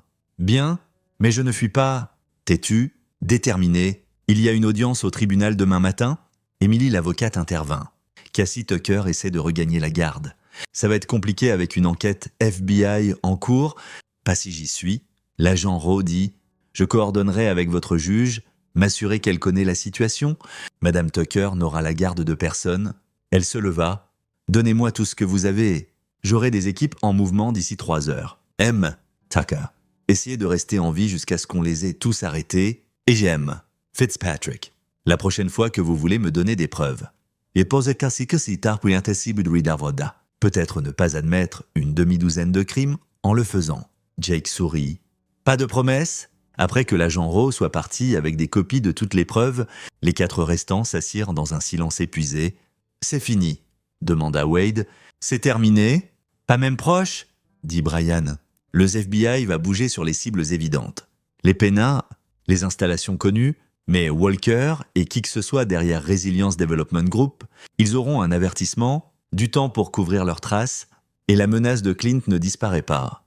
Alors, qu'est-ce qu'on fait ? Brian regarda les preuves encore étalées sur la table, 32 familles, des dizaines d'enfants, tous confiants que le programme de discipline de Walker réparerait leurs enfants problématiques, tous payant des milliers, créant une piste d'argent menant quelque part de sombre. On fait ce que le FBI ne peut pas, dit Brian, on va à la source. C'est-à-dire Walker, dit Jake. C'est-à-dire Walker ? Kenneth s'éclaircit la gorge. Je peux aider avec ça ? Donnez-moi une autre journée avec ces données et je saurai tout sur Alvin Walker. Où il vit, comment il opère, qui il parle. Tout, fais-le. Brian sentit un calme étrange s'installer sur lui. Demain, le FBI raide les installations et l'histoire devient publique. C'est le chaos pour Walker. Pression, erreur. C'est là qu'on bouge sur lui. Et on fait quoi exactement ? Demanda Wade. Le faire confesser tout sur caméra ? Norms, emplacements. Les gens qui financent ça, tout ce que le FBI pourrait manquer. Brian rencontra le regard inquiet de son ami. Je sais comment ça sonne, mais ce n'est plus sur la vengeance. C'est sur s'assurer que chaque personne impliquée fasse face aux conséquences. Jake hocha la tête lentement. Tu auras besoin d'aide ? Ce Walker ? S'il dirige un réseau aussi gros, il ne va pas se laisser faire gentiment. Je ne te demande pas de... Tu ne demandes pas ? Je me porte volontaire. Jake jeta un œil à Wade. Tu es partant ? Wade pensa à Matt, au collier, à 32 autres enfants. Ouais, je suis partant. Kenneth ajusta ses lunettes. Je suis juste un gars en informatique, mais je fournirai tout le support dont vous avez besoin. Informations, communication, quoi que ce soit. Brian sentit quelque chose comme de la gratitude coupée à travers la colère et la peur. Merci à tous. Emily, la journaliste, avait été silencieuse. Prenant des notes, maintenant elle leva les yeux. Je publie dans 4 heures. Ça donne au FBI le temps de commencer à bouger. May M. Tucker. Une fois que ça sort, votre vie change. Vous serez célèbre. Controversé. Les gens investigueront chaque aspect de votre vie à la recherche de saleté. Êtes-vous prêt pour ça ? Tant que Matt est en sécurité, je m'en fiche. Et la justice ? La vraie justice. Pas juste les conséquences légales. Qu'est-ce que vous voulez dire ? Je veux dire, ces gens, les clients, les parents qui ont payé pour ça, ils ne feront pas face à des accusations criminelles. Ils prétendront qu'ils ne savaient pas, qu'ils ont été trompés. Ils pensèrent que c'était légitime. La plupart s'en tireront avec rien de pire que de l'embarras. Est-ce que ça vous convient ? Brian y pensa. 23 familles, avait dit Clint. Puis Cassie avait dit 32, tous volontairement payants pour que leurs enfants soient torturés. Tout complice. Non, admit-il. Ça ne me convient pas ? Alors, qu'est-ce que vous allez faire à ce sujet ? Je ne sais pas encore. Un problème à la fois ? Emily sourit et ce n'était pas entièrement gentil. Souvenez-vous juste, M. Tucker. Vous n'avez pas à jouer selon leurs règles. Parfois, la meilleure justice n'est pas légale, c'est poétique. Elle partit après ça, promettant de lui envoyer un brouillon de l'article avant de publier. Les autres se dispersèrent peu après. Jake pour commencer à planifier leur approche de Walker, Kenneth pour creuser plus profond dans les dossiers financiers, Wade pour attraper quelques heures de sommeil avant le matin. Brian s'assit seul dans le salon, regardant le soleil se lever à travers la fenêtre, pensant aux mots d'Emily, justice poétique. Les faire sentir ce qu'ils avaient infligé, retourner leur méthode contre eux. Une idée commença à se former. sombre et satisfaisante. Mais ça viendrait plus tard. D'abord, il devait survivre demain. L'audience de garde à 9h était une formalité. L'agent Rowe témoigna sur l'enquête en cours et l'avocate de Brian présenta les preuves vidéo. L'avocat de Cassie essaya d'arguer la contrainte et le malentendu, mais la juge, une femme sévère nommée Geraldine Mills, n'était pas d'accord. « Madame Tucker, j'ai examiné les preuves, » dit la juge Mills. « J'ai vu les images de votre fils en détresse évidente dans un dispositif clairement conçu pour causer de la douleur. J'ai entendu votre confession enregistrée, à moins que vous puissiez fournir une raison convaincante pourquoi je ne devrais pas accorder la pétition d'urgence de M. Tucker pour la garde. Je suis prête à statuer. » Cassie se leva, paraissant petite et défaite. « Je ne peux pas. Votre honneur. Mon mari a raison. Matt devrait être avec lui. » Des murmures ondulèrent à travers la salle d'audience. La juge Mills haussa un sourcil. « Vous ne contestez pas ? Non ? Votre honneur. Je suis aussi... » Cassie prit une respiration tremblante. « Je suis prête à témoigner contre mes parents et Alvin Walker en échange d'une considération pour coopération. J'ai déjà été en contact avec le FBI. » Brian sentit un flot d'émotions conflictuelles. « Surprise !»« Suspicion !»« Faible espoir. » Était-ce réel ou une autre manipulation ? La juge Mills hocha la tête. « Très bien, j'accorde à M. Tucker la garde légale et physique complète de l'enfant mineur. Dame Tucker, vous êtes restreinte à des visites supervisées seulement. En attente du résultat des procédures criminelles, cette cour est ajournée dehors. » Cassie approcha Brian prudemment. « On peut parler juste une minute ?» Brian regarda l'agent Rowe, qui hocha la tête pour permission. Ils s'écartèrent de la foule. « Je pensais ce que j'ai dit là-dedans ?» dit Cassie calmement. « Je coopère pleinement. Et Brian, je sais que tu ne le crois probablement pas, mais j'aime Matt. J'avais tort. Mes parents avaient tort. Je les ai laissés me convaincre que lui faire mal l'aidait. Et je le regretterai pour le reste de ma vie. Tu devrais... Je sais, je ne demande pas le pardon. Je demande qu'un jour, quand Matt sera plus vieux, tu lui dises que j'ai essayé de réparer, que j'ai aidé à arrêter ça. » Brian l'étudia, essayant de voir au-delà de la performance à n'importe quelle vérité qui pourrait exister dessous. « Est-ce que tes parents m'ont vraiment menacé ? Ou c'était aussi une actrice ? Mon père est dangereux quand acculé ? S'il te plaît, sois prudent. Il n'est pas bien, le programme, le contrôle, l'argent. Ça l'a consommé, il fera n'importe quoi pour le protéger. Bon à savoir. » Brian se tourna pour partir. « Brian. » Il regarda en arrière. « Merci d'avoir vu ce que je ne pouvais pas. Merci d'avoir sauvé notre fils. » Il ne répondit pas. Parti juste. Certaines trahisons étaient trop profondes pour des mots. À midi, l'histoire d'Emily, la journaliste, avait explosé à travers les nouvelles nationales, réseau de maltraitance d'enfants multi-États exposé, raid du FBI sur 4 installations. L'article incluait l'interview de Brian, des extraits des preuves et des photos du dispositif du collier. Les chaînes câblées le reprirent. Les forums Internet disséquèrent chaque détail et le terme « réseau de discipline ». Trenda mondialement. Brian regarda la couverture depuis le salon de Wade, Matt jouant calmement à côté de lui. Le garçon ne comprenait pas pleinement ce qui se passait seulement qu'il restait avec M. Wade pour un moment et maman ne viendrait pas. « Papa ?» demanda Matt pendant une pause publicitaire. « Est-ce que grand-mère et grand-père sont en difficulté ?»« Oui, mon grand, ils le sont à cause de ce qu'ils m'ont fait. » « À cause de ce qu'ils t'ont fait à toi et à d'autres enfants, Matt considéra ça bien. Ils étaient méchants. » L'évaluation simple et enfantine faillit briser Brian. « Il l'était, mais tu es en sécurité maintenant. Je promets. » Son téléphone sonna. « Kenneth. »« J'ai tout sur Walker, » dit Kenneth excité. « Adresse domicile, façade d'affaires, compte bancaire, dossier de voyage. Ce gars opère depuis 6 ans. Tucker, le réseau est bien plus gros qu'on pensait. » « Combien plus gros ? 12 installations à travers 8 États. Plus de 200 enfants dans les programmes, à tout moment. Revenu brut plus de 8 millions annuellement. Et écoute ça, le Resilience Development Group, il est financé par une firme de capital privé appelée Barker Strategic Ventures. Jamais entendu parler ? La plupart des gens non. Il se spécialise dans le développement de capital humain non conventionnel. Traduction, il finance des programmes qui poussent les limites éthiques. Prisons, contractors militaires, recherche en modification comportementale. Le réseau de Walker est juste un projet dans leur portfolio. Brian se sentit froid. Donc, ce n'est pas sur la discipline du tout.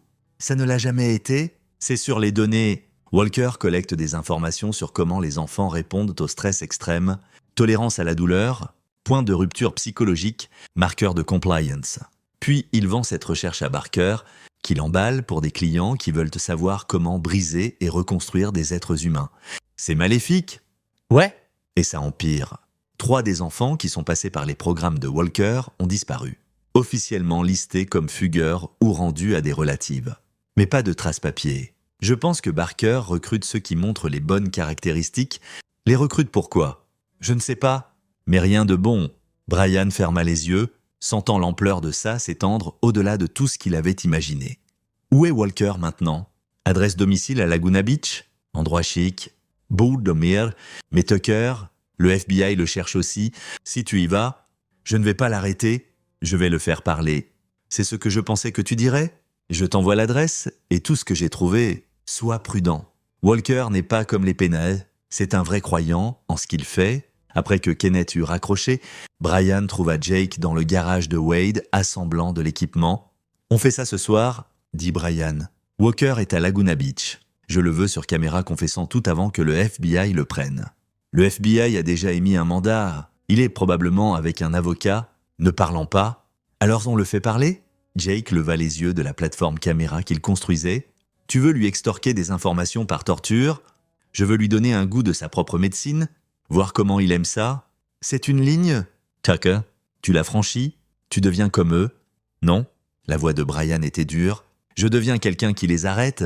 Il y a une différence? » Jake l'étudia un long moment, puis hocha la tête. « Ok, mais on fait ça intelligemment, on entre avec un plan, on prend ce dont on a besoin et on le laisse pour le FBI.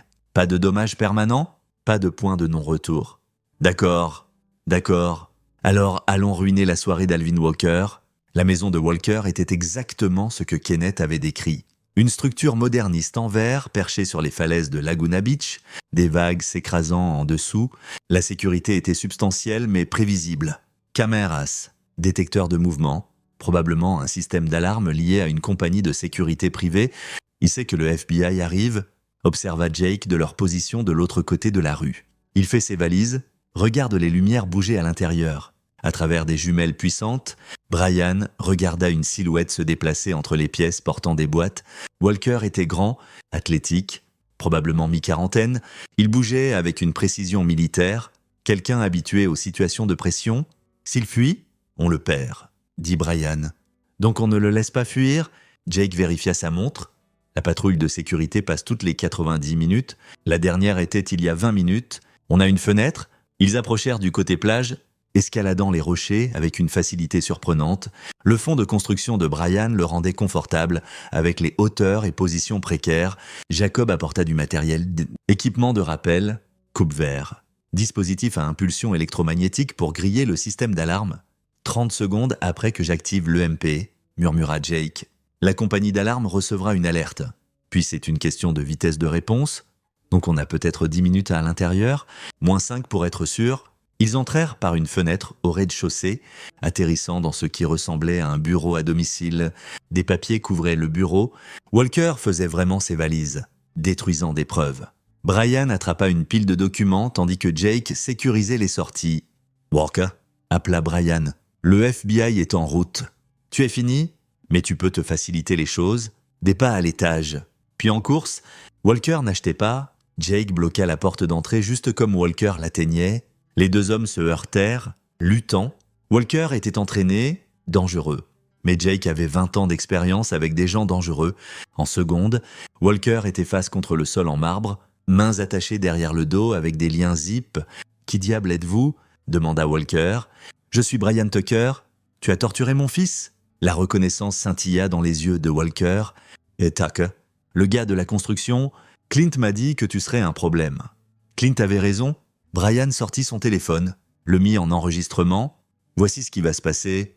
Tu vas me dire tout sur ton réseau, chaque installation, chaque client, chaque personne impliquée, et tu vas me dire sur les enfants qui ont disparu. Je ne sais pas de quoi tu parles. Kenneth Avery a tracé tes dossiers financiers, Barker Strategic Ventures, Resilience Development Group, recherche en développement de capital humain.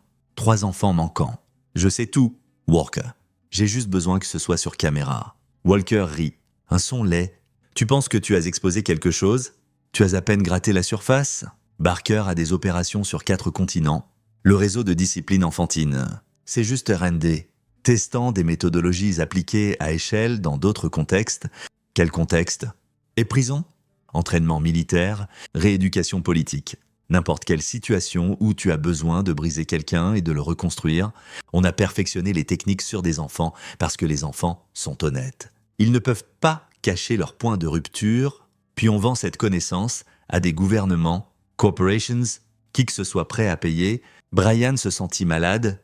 Tu expérimentes sur des enfants, on avance la science de la modification comportementale, et les enfants qu'on recrute, ceux qui montrent une résilience exceptionnelle, on leur donne des opportunités, entraînement, éducation, placement avec des familles qui comprennent leur potentiel. Ce n'est pas du kidnapping, c'est du recrutement de talent. Tu voles des enfants et les laves le cerveau? J'identifie des candidats exceptionnels et les développe. Il y a une différence? La voix de Walker tenait une conviction absolue. Ton fils? Par exemple, les rapports de Clint disaient que Matthew montrait une tolérance à la douleur inhabituelle pour son âge, combinée à des liens d'attachement forts, avec un conditionnement approprié. Il aurait pu être extraordinaire. Le rouge brouilla la vision de Brian. Il attrapa Walker par le collier, le soulevant. « Tu parles de mon fils comme s'il était une expérience ?» Il l'était. Ils le sont tous. C'est tout l'intérêt. Walker ne semblait même pas effrayé. « Tu ne peux pas arrêter ça, Tucker? Arrête-moi. Arrête les pénards. Ferme chaque installation que tu as trouvée. Il y en a 12 autres que tu n'as pas trouvées. Barker va juste relocaliser. Rebrander. Continuer la recherche ailleurs. C'est plus gros que toi. Jacob avait filmé tout. Maintenant, il regarda Brian de façon significative. Ils avaient ce dont ils avaient besoin. Une confession complète sur vidéo, mais Brian n'avait pas fini. « Tu sais ce que je pense ?» dit Brian calmement. « Je pense que tu as passé si longtemps à briser d'autres gens. Tu as oublié ce que ça fait? Donc, réparons ça. » Il sortit une longueur de corde, le même genre que Clint avait utilisé dans le dispositif du collier de Matt. « Et Tucker ?» avertit Jake. « Ne fais pas. Je ne vais pas lui faire mal. Juste lui montrer ce que ses victimes ressentent. » Brian installa une position de stress similaire à celle que Matt avait endurée. Bras étendus, corde créant une tension qui deviendrait douloureuse en minutes. « C'est une agression, » dit Walker, mais il y avait de l'incertitude dans sa voix maintenant. « C'est de l'éducation ?» Brian vérifia sa montre. « Tu dis que tu avances la science comportementale. Collectons des données. » En commençant par un point de rupture, Brian et Jake laissèrent Walker dans la position de stress. Encore en enregistrement sur plusieurs caméras qu'ils avaient installées, ils appelèrent l'agent Rowe, lui donnèrent l'adresse et s'assirent dans leur voiture, observant la maison. « Tu sais, le FBI ne va pas être content de ça, » dit Jake. « Je m'en fiche. La confession de Walker est sur caméra. C'est ce qui compte. Et le laisser comme ça, il ira bien, mal à l'aise. Mais bien, ce qui est plus de miséricorde qu'il n'en a montré à 32 enfants, 20 minutes plus tard, des véhicules du FBI envahirent la propriété. À travers les jumelles, Brian regarda les agents trouver Walker, le libérer et l'emmener menotté. Un agent trouva les caméras, la confession enregistrée. L'agent Rowe appela peu après. « Et Tucker, qu'est-ce que vous avez fait? Je vous ai obtenu une confession? Tout. Les installations, les clients, les enfants disparus. Le programme de recherche, Barker Strategic Ventures. Tout sur vidéo. En entrant par effraction chez lui et en le retenant, je préfère penser à ça comme arrestation citoyenne. Ce n'est pas ce que ça veut dire. » Mais Rowe sonnait plus amusé qu'en colère. « La confession pourrait être irrecevable vu comment vous l'avez obtenue, donc elle fuit en ligne accidentellement et la cour de l'opinion publique s'en occupe. » Silence puis « Je n'ai pas entendu ça. Et Tucker, ne faites rien d'autre de stupide. Laissez-nous gérer le reste. » Le reste signifiant Barker Strategic Ventures. On construit un dossier, mais ils sont gros, puissants, avec des avocats chers.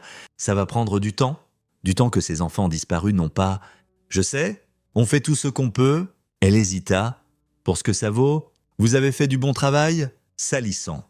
Illégal. Mais bon, ces enfants vous doivent. Ils ne me doivent rien. Ils méritent juste la sécurité. » Après l'appel fini, Brian s'adossa dans son siège, sentant l'épuisement le rattraper enfin. Walker était arrêté. Le FBI avait des confessions. L'histoire était publique. Matt était en sécurité. Mais ce n'était pas terminé. Pas encore. Kenneth a trouvé autre chose, dit Brian à Jake. Liste de clients. 32 familles qui ont payé pour torturer leurs enfants. Et eux? L'agent Rowe a dit que la plupart ne feront pas face à des accusations, prétendront l'ignorance, paieront des règlements civils, continueront leur vie. C'est comme ça que le système fonctionne. Peut-être, Brian sortit la liste sur son téléphone, défilant noms et adresses. Ou peut-être que le système a besoin d'aide. Jake haussa un sourcil. À quoi tu penses? Je pense que ses parents devraient savoir ce que leurs enfants ont traversé de première main. Ce n'est pas de la justice, Tucker, c'est de la vengeance, c'est de l'éducation. Même chose que j'ai donnée à Walker. Brian regarda son ami. Tu n'as pas à en faire partie? Tu as déjà fait plus que quiconque pourrait demander. Jake fut silencieux un long moment, observant les agents du FBI envahir la maison de Walker. Finalement, il dit « Combien de familles ?»« Tardio. Et tu veux les visiter toutes ?»« Pas visiter, enseigner, leur donner le même test de stress qu'ils ont payé pour infliger à leurs enfants, filmer ça, s'assurer qu'ils comprennent exactement ce qu'ils ont fait. Ça prendra des semaines. J'ai du temps. Matt est en sécurité. Garde sécurisée. Et ses parents méritent de comprendre leur choix. » Jake sourit. Cette même expression sauvage d'avant. « Tu vas commencer une panique morale. » « Bien, laisse les gens paniquer sur la torture d'enfants. Peut-être qu'ils y penseront à 2 fois. » « D'accord. » Jake démarra la voiture. « Allons être des éducateurs. » Au cours des 3 semaines suivantes, Brian et Jake visitèrent 28 des 32 familles. 4 avaient fui quand l'histoire avait éclaté, disparu pour éviter l'examen public. Mais le reste, ils étaient chez eux. Prétendant que rien n'était arrivé, espérant que le scandale passerait, Brian s'assurait que non. La méthode était simple, approcher les parents en privé, généralement la nuit, expliquer qui il était, le père dont le cas du fils avait fait éclater l'histoire, leur montrer des images de leurs propres enfants dans le programme tiré des archives de Walker, demander s'ils comprenaient ce pourquoi ils avaient payé. La plupart le niaient au début, prétendaient qu'ils pensaient que c'était de l'amour dur, discipline stricte, rien de nuisible. Ils avaient signé des décharges, assisté à des sessions d'orientation où Walker présentait le programme comme psychologie développementale de pointe. C'est alors que Brian leur offrait un choix, vivre une session de ce que leur enfant avait enduré, où ils s'assureraient que leur implication devienne virale, pas juste des articles de nouvelles. Exposition complète, noms, visages, addresses, faire savoir à leurs employeurs, leurs voisins, les écoles de leurs autres enfants. La plupart choisissaient la session. Brian filmait tout juste comme Walker avait filmé les enfants. Il ne les torturait pas de douleur, pas de peur, rien de vraiment nuisible, juste des positions de stress.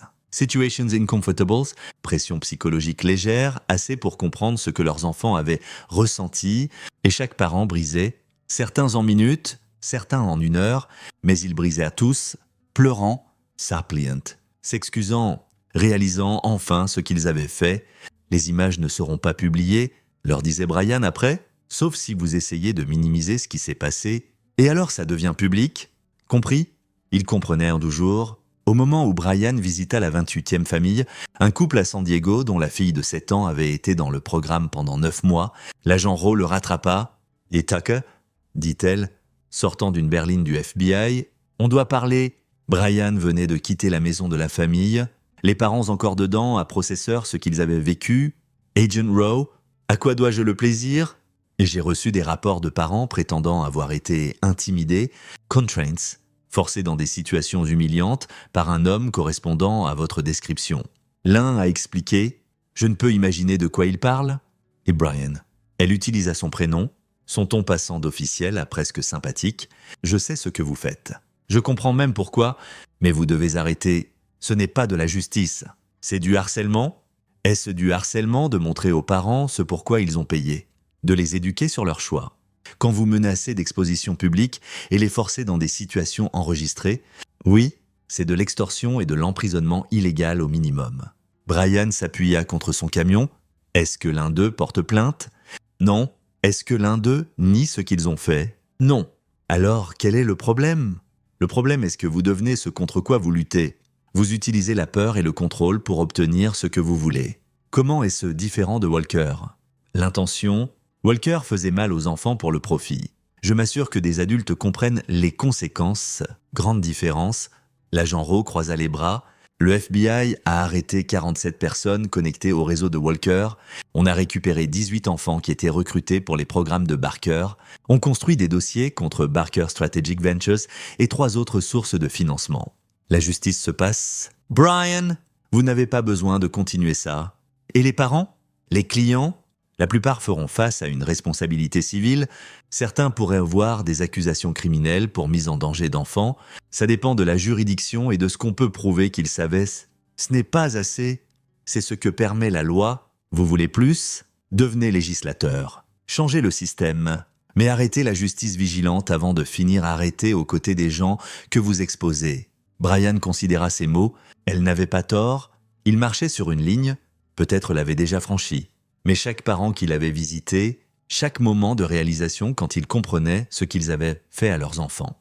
Ça semblait nécessaire. « J'arrêterai, dit-il enfin, après les 4 dernières familles. Alors je suis fini. Brian. » Ces 4 familles ont fui. Roe. Elles ont pris leurs enfants et couru plutôt que faire face aux conséquences. Où est la justice là-dedans? On les cherche, et quand on les trouve, leurs enfants seront en sécurité, ou ils disparaîtront dans le système. Traumatisés et abandonnés, je ne sais pas, mais ce n'est pas votre job de réparer tout. Peut-être pas, mais c'est mon job de protéger Matt et des enfants comme lui. Et je n'ai pas fini encore. L'agent Roe le fixa un long moment. Si vous trouvez ces familles, vous m'appelez immédiatement. Vous ne les approchez pas seuls. Marché conclu. Marché conclu. Elle partit, et Brian savait qu'elle ne le croyait pas. Bon sang, il se croyait à peine lui-même, mais ces 4 familles, elles représentaient quelque chose, des parents qui savaient que ce qu'ils avaient fait était mal et choisissaient de se cacher plutôt que de l'affronter. Ça ne pouvait pas tenir. Kenneth aida à les traquer. 2 avaient fui au Mexique, hors de portée de Brian, mais 2 restaient aux US. Une en Oregon, une en Arizona. Brian choisit l'Oregon d'abord. La famille Brewer vivait dans une ferme isolée dehors de Portland. Carl et Cassie Brewer avaient inscrit leur fils de 8 ans, Tom, dans le programme de Walker après qu'il ait été diagnostiqué TDAH. Plutôt qu'accepter médicaments et thérapie, il voulait qu'il soit réparé par la discipline. Tom avait passé 4 mois dans le programme avant qu'il soit exposé. Maintenant, la famille avait disparu. Propriété listée à vendre, téléphone déconnecté. Mais Kenneth les trouva via des dossiers d'utilité. La ferme, nouvellement louée sous le nom de jeune fille de Casey. Brian conduisit seul cette fois. Jake avait des obligations familiales et Wade devait rester avec Matt. C'était presque minuit quand Brian arriva, se garant à 6 kilomètres et marchant à travers les champs. La maison était sombre sauf pour une fenêtre à l'étage. À travers les jumelles, Brian vit le visage de Tom, pâle maigre, fixant la nuit. Le garçon avait l'air hanté. Brian approcha prudemment, trouvant une porte latérale déverrouillée. Naïveté rurale ou piège calculé. De toute façon, il était engagé. À l'intérieur, la maison sentait le désinfectant et la peur. Brian rampa à travers la cuisine vers les escaliers quand les lumières s'allumèrent. Carl Brewer se tenait en haut des escaliers, fusil de chasse pointé vers le bas. Je savais que quelqu'un viendrait éventuellement. Me demandais si ce serait le FBI ou quelqu'un comme toi. Brian leva les mains lentement. Je ne suis pas ici pour faire mal à qui que ce soit, je veux juste parler. Parler de quoi? Comment on est des parents terribles? Comment on a endommagé notre fils? On sait, la voix de Carl craqua. On croyait Walker, pensait qu'on aidait Tom, le rendant plus fort. Maintenant il ne mange pas, ne dort pas. Tressaille quand on le touche, on a détruit notre enfant et on ne peut pas réparer. Donc vous avez fui? Qu'est-ce qu'on pouvait faire d'autre? Affronter les caméras. Les reporters? Les voisins nous appelant monstres, on voulait juste que notre fils soit normal. Il n'y a rien de mal avec lui, dit Brian calmement. C'est un enfant avec TDAH. Ce n'est pas anormal, ce n'est pas cassé, c'est juste qui il est. Je sais ça maintenant. Carl baissa légèrement le fusil. Qu'est-ce que tu veux? Tucker. Nous punir, nous faire sentir ce que Tom a senti. Bien, fais-le. On le mérite. Brian regarda l'homme, voyant pas un monstre, mais une personne brisée. Quelqu'un qui avait fait un choix terrible et vivait maintenant avec les conséquences. « Je ne suis pas ici pour vous punir, » dit Brian. « Je suis ici pour vous offrir quelque chose. » « Quoi? Une façon de réparer ça? Pas le fixer. Vous ne pouvez pas fixer ça. Mais peut-être atténuer le dommage. » Casey apparut en haut des escaliers tenant la main de Tom. Le garçon regarda Brian avec des yeux vides. « De quoi parlez-vous » demanda Casey. « L'organisation de Walker est en ruine. Les installations sont fermées. Mais il y a des dizaines d'enfants comme Tom, traumatisés, luttant avec des parents qui soit ne savent pas comment aider, soit ne veulent pas admettre ce qui s'est passé. Ces enfants ont besoin de soutien, thérapie, ressources. Quelqu'un qui comprend ce qu'ils ont traversé. On n'est pas qualifié. Vous l'êtes plus que vous pensez. Vous avez vu le programme de l'intérieur, vous savez ce qui était promis versus ce qui était délivré. Vous pouvez aider d'autres parents à comprendre le dommage et comment commencer à guérir. Carl fixa « Vous voulez qu'on aide ? Je veux que vous arrêtiez de vous cacher et commenciez à réparer les choses. Soyez honnête sur ce que vous avez fait, ce pourquoi vous avez payé, ce que ça a fait à votre fils. Puis aidez d'autres familles à éviter les mêmes erreurs ou à guérir si elles l'ont déjà fait. Pourquoi nous faire confiance pour ça ? Parce que vous êtes là avec un fusil, clairement coupable et clairement souffrant, parce que votre fils a l'air brisé et vous savez que c'est votre faute. Parce que fuir ne vous a pas fait vous sentir mieux, ça vous a fait vous sentir pire, et parce que peut-être, juste peut-être, vous voulez vraiment faire amende honorable. Le visage de Casey se froissa. On l'a détruit ? Comment on revient de ça ? Un pas à la fois, en commençant par lui obtenir de l'aide réelle, puis aider les autres ? Brian baissa les mains. Je ne suis pas du FBI, je ne peux pas vous arrêter. Je suis juste un papa qui veut s'assurer qu'aucun autre enfant souffre comme le mien. Donc voici mon offre. Revenez en Californie. Travaillez avec l'agent Rowe et les services d'aide aux victimes qui se mettent en place. Soyez honnête surtout, aidez à empêcher que ça arrive encore. Et si on refuse, alors je vous expose de toute façon, mais vous aurez manqué la chance de faire quelque chose de bien avec. Brian sortit son téléphone. J'appelle l'agent Rowe de toute façon. Vous décidez si vous fuyez ou affrontez ça. Il composa. Pendant que ça sonnait, Carl et Casey échangèrent un long regard. Une communication silencieuse passa entre eux. Finalement, Carl posa le fusil. « Ok, dit-il calmement, on reviendra. » L'agent Rowe répondit. « Tucker, ça a intérêt à être bon. J'ai trouvé les Brewers. Ils sont en Oregon et prêts à coopérer. Je vous envoie l'adresse. Vous quoi ? Ils veulent t'aider. Ils sont prêts à témoigner, partager leur expérience, travailler avec les services aux victimes. Juste ne les poursuivez pas jusqu'à l'oubli. Ils sont sincères sur faire amende. Silence. Puis, est-ce que vous les avez menacés ? Je leur ai offert un choix. Ils ont choisi bien. J'envoie le bureau d'Oregon. Restez là jusqu'à ce qu'ils arrivent. On le fera. » Brian raccrocha et regarda les Brewers. « Agent Rowe, des gens seront ici dans 1 heure environ. Vous voudrez peut-être paquer ?» Tom parla pour la première fois. Sa voix petite et brisée. « Vous êtes le papa de Matt ?» Le cœur de Brian se serra. « Ouais, mon grand, je le suis. Est-ce que Matt va bien maintenant ? Il va mieux ? A encore des cauchemars parfois, mais il est en sécurité et il guérit. C'est bien ?» Tom regarda ses parents, puis Brian. « J'étais courageux avant, maintenant j'ai peur tout le temps. » Brian s'agenouilla au niveau du garçon, sachant qu'il ne devrait pas s'approcher trop d'un enfant traumatisé, mais incapable de s'arrêter. « Tu es encore courageux, Tom ? Survivre ce que tu as traversé, c'est la chose la plus courageuse que quiconque puisse faire, et ça ne se sentira pas toujours aussi mal. Je promets... Vous avez promis ça à Matt aussi ? » Chaque jour, Tom hocha la tête lentement, puis se retira à l'étage. Casey le suivit, laissant Brian seul avec Carl. « Merci, » dit Carl. « Je ne mérite pas la miséricorde. Mais merci. Je ne fais pas ça pour toi, je le fais pour Tom et les autres enfants. Ils méritent des parents qui comprennent et veulent t'aider, pas des parents se vautrant dans la culpabilité. Quand même, merci. » Brian attendit jusqu'à ce que le FBI arrive, donna sa déclaration et partit. Une famille de moins, 3 à aller, mais il était fatigué, si fatigué. Brian rentra en Californie au lever du soleil. Conduisant droit à la maison de Wade, Matt était réveillé, mangeant des céréales et regardant des dessins animés en pyjama. Quand il vit Brian, son visage s'illumina. « Papa, tu es de retour ? » « Et, mon grand ?» Brian le souleva, respirant cette odeur de petit enfant. « Tu m'as manqué ? » M. Wade fait le petit déjeuner bizarre. « J'ai entendu ça ?» Wade appela de la cuisine. Matt gloussa et le son était de la médecine. Pendant des semaines, après le sauvetage initial, Matt avait à peine fait du bruit. Maintenant, lentement, il se rappelait comment être un enfant. « Comment ça s'est passé ?» demanda Wade quand Matt revint à ses dessins animés. « Les Brewers coopèrent. 3 familles de plus à trouver. Tu sais que tu n'as pas à faire ça. Le FBI s'en occupe. Je sais, mais je ne peux pas arrêter. » « Pas encore ?» Wade l'étudia avec inquiétude. « Tu as l'air en enfer. » « Brian, quand est la dernière fois que tu as dormi ? » « Je ne sais pas. Mardi. »« C'est vendredi ? Alors mardi ?» Brian se frotta le visage. « J'ai juste besoin de finir ça.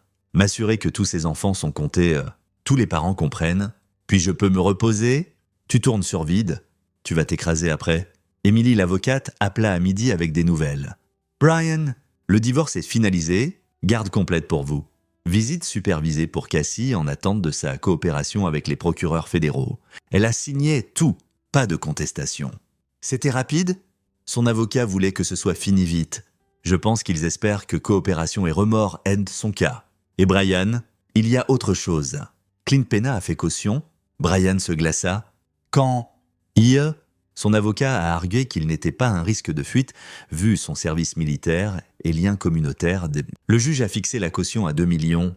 Quelqu'un l'a payé? Une société écran qu'on trace encore, mais Brian, l'agent Rowe m'a dit pour les menaces de Clint, vous devez être prudent. Je le serai. Merci pour l'info. Après avoir raccroché, Brian dit à Wade, Clint est sorti.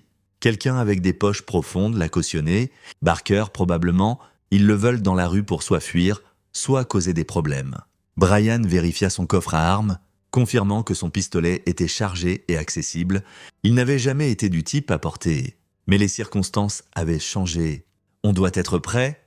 Tu penses qu'il viendra après toi? Je pense qu'un homme qui a torturé son propre petit-fils pour profit n'acceptera pas la défaite gracieusement. Wade hocha la tête sombrement. Je vais upgrader la sécurité ici. Caméras, meilleure serrure. Et je garde Matt proche. Je devrais emmener Matt quelque part en sécurité, hors état. Peut-être? Ou tu restes et finis où tu as commencé. Matt est en sécurité avec moi. Tu vas trouver ces 3 dernières familles et finir ça. Wade, je suis un grand garçon? Tucker, je peux gérer Clint Pena s'il se pointe? Tu as besoin de gérer le reste? La fermeture compte pour toi et pour Matt. Donc vas-y. Brian voulait arguer, mais Wade avait raison. Fuir retarderait juste l'inévitable. Et ces 3 familles, elles représentaient le travail inachevé, les loose ends, le entrait, si laissé non résolu. Ok, mais n'importe quoi de bizarre arrive. N'importe quoi du tout. Tu m'appelles et le FBI. Promis? Promis? Brian passa l'après-midi avec Matt, juste présent. Ils jouèrent avec des figurines d'action, lurent des livres, parlèrent de rien d'important. Temps normal, père-fils. Le genre que Brian avait pris pour acquis avant tout ça. Au dîner, Matt demanda. Quand on peut rentrer à la maison? Bientôt, mon grand. Juste quelque chose de plus à gérer. Tu combats les mauvais gens? Brian pausa. Incertain comment répondre. Je m'assure qu'ils ne peuvent plus faire mal à d'autres enfants. C'est bien. Tu es comme un super-héros.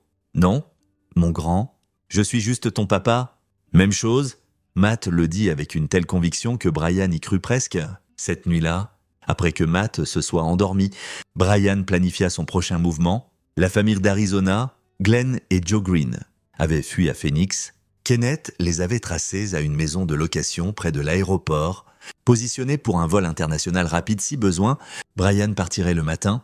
Voyage rapide un jour, aller-retour. Wade garderait Matt en sécurité. Qu'est-ce qui pouvait mal tourner?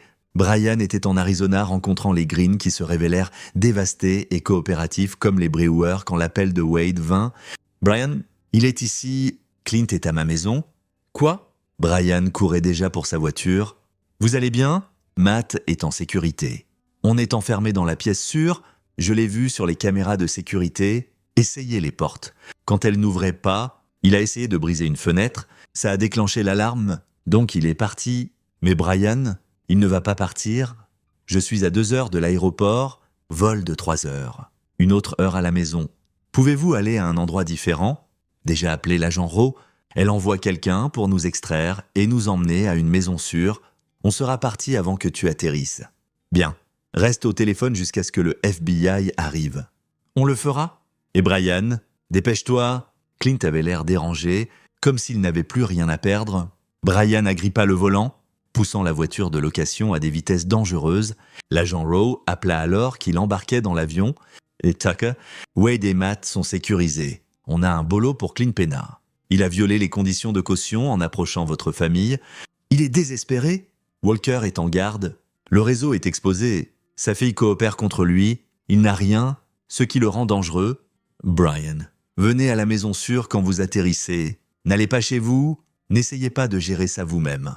Où est Lynn? Belle-mère encore en garde. Coopérant toujours.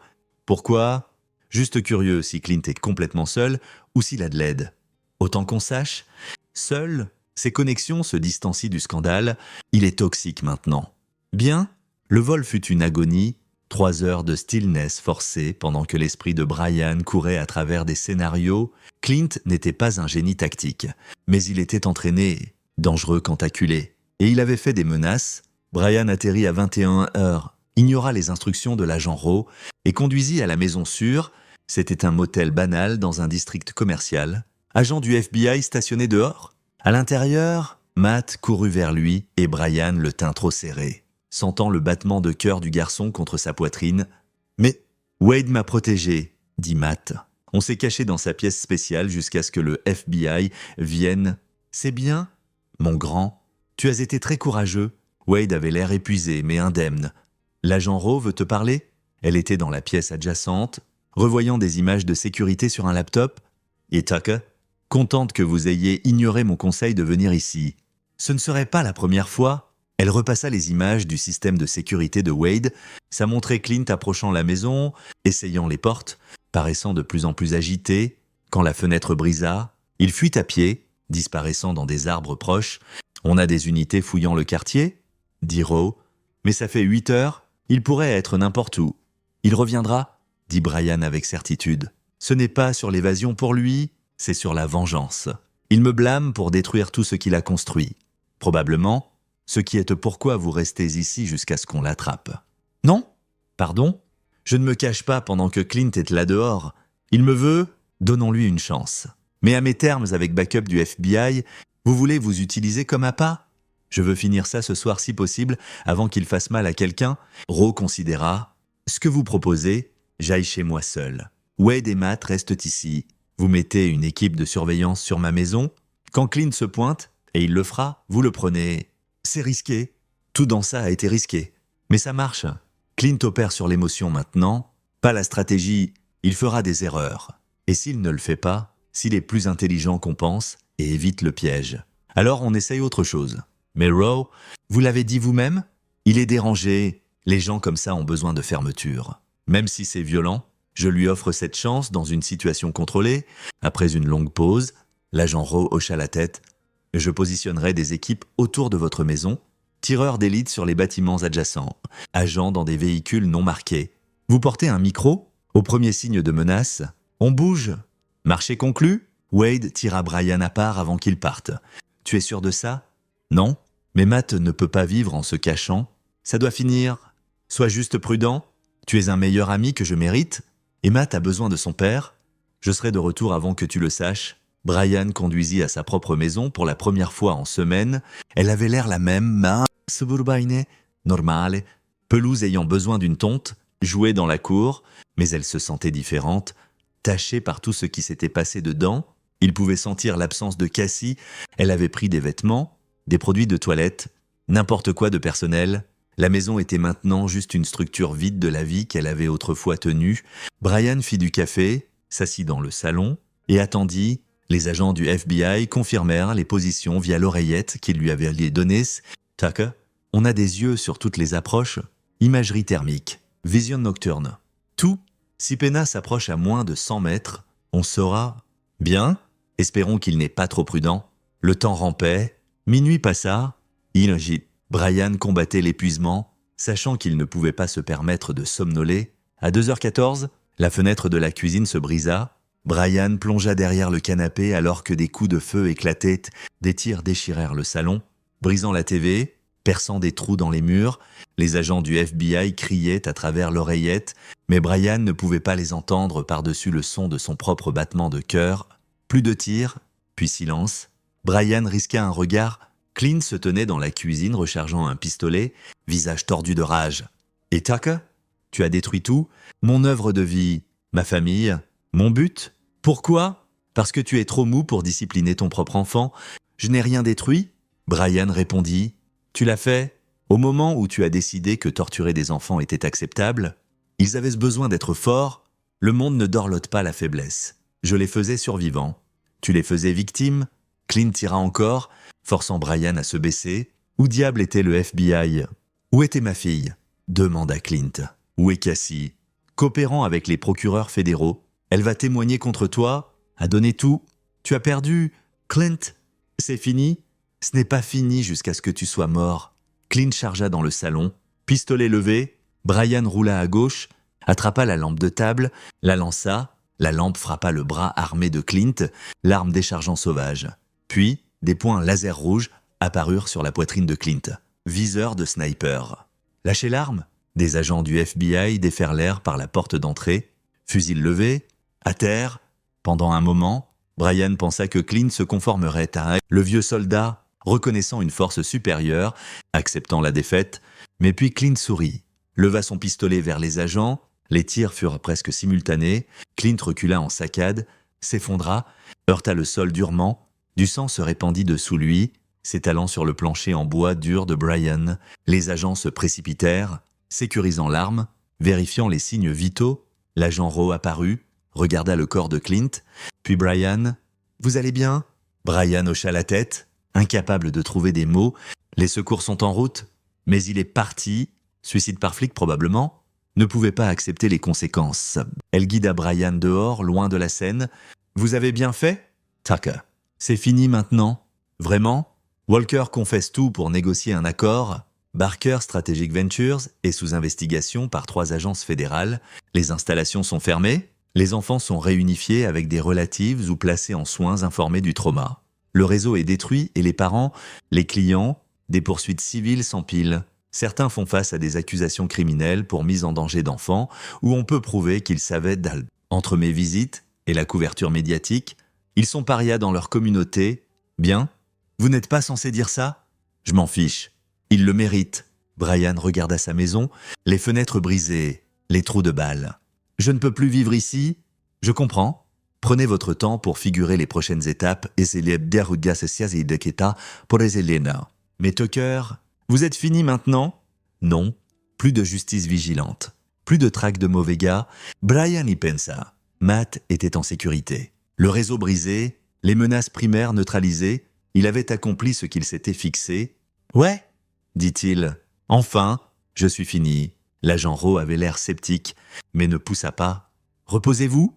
Passez au bureau du FBI lundi pour une déclaration formelle, puis allez être un père pour votre fils. C'est la victoire ici. » Le garder en sécurité. Brian alla à la maison sûre alors que l'aube se levait. Wade et Matt étaient endormis dans une des pièces, l'épuisement les réclamant enfin. Brian s'assit dehors, la porte écoutant la respiration régulière de son fils, sentant quelque chose comme la paix pour la première fois en semaine. C'était fini. Vraiment, vraiment fini. 3 mois plus tard, Brian et Matt déménagèrent dans une ville différente. Un nouveau départ, nouvelle maison, nouvelles écoles. Matt était en thérapie 2 fois par semaine.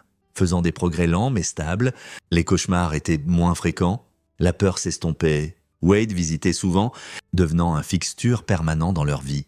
Emily l'avocate aida Brian à naviguer l'après-coup légal. Témoignages, dépositions, interviews. Les poursuites civiles contre Walker. Les Pena et Barker Strategic Ventures étaient massives, susceptibles de traîner des années, mais les cas criminels étaient solides. Walker faisait face à 60 ans. Lynn Pena prit un accord de plaidoyer. Cassie reçut une sentence réduite en échange de sa coopération, 5 ans avec possibilité de liberté conditionnelle en 3. Elle écrivit des lettres à Matt s'excusant, essayant d'expliquer, demandant pardon. Brian les garda non ouvertes dans une boîte. Un jour, quand Matt serait plus vieux et prêt, il pourrait décider quoi en faire. Barker Strategic Ventures implosa sous le scandale. Leurs investisseurs fuirent, leur PDG démissionna. Et 3 membres du conseil faisaient face à des accusations criminelles pour connaissance des violations de bien-être enfant. La compagnie déposa pour protection de faillite, actifs saisis pour financer compensation des victimes. Et les enfants, tous les 200 plus enfants qui étaient passés par les programmes de Walker, recevaient des soins spécialisés. Brian avait aidé à financer un centre de traitement spécifique pour eux, utilisant sa portion des règlements civils. Ce n'était pas assez. Ne pouvait jamais être assez, mais c'était quelque chose.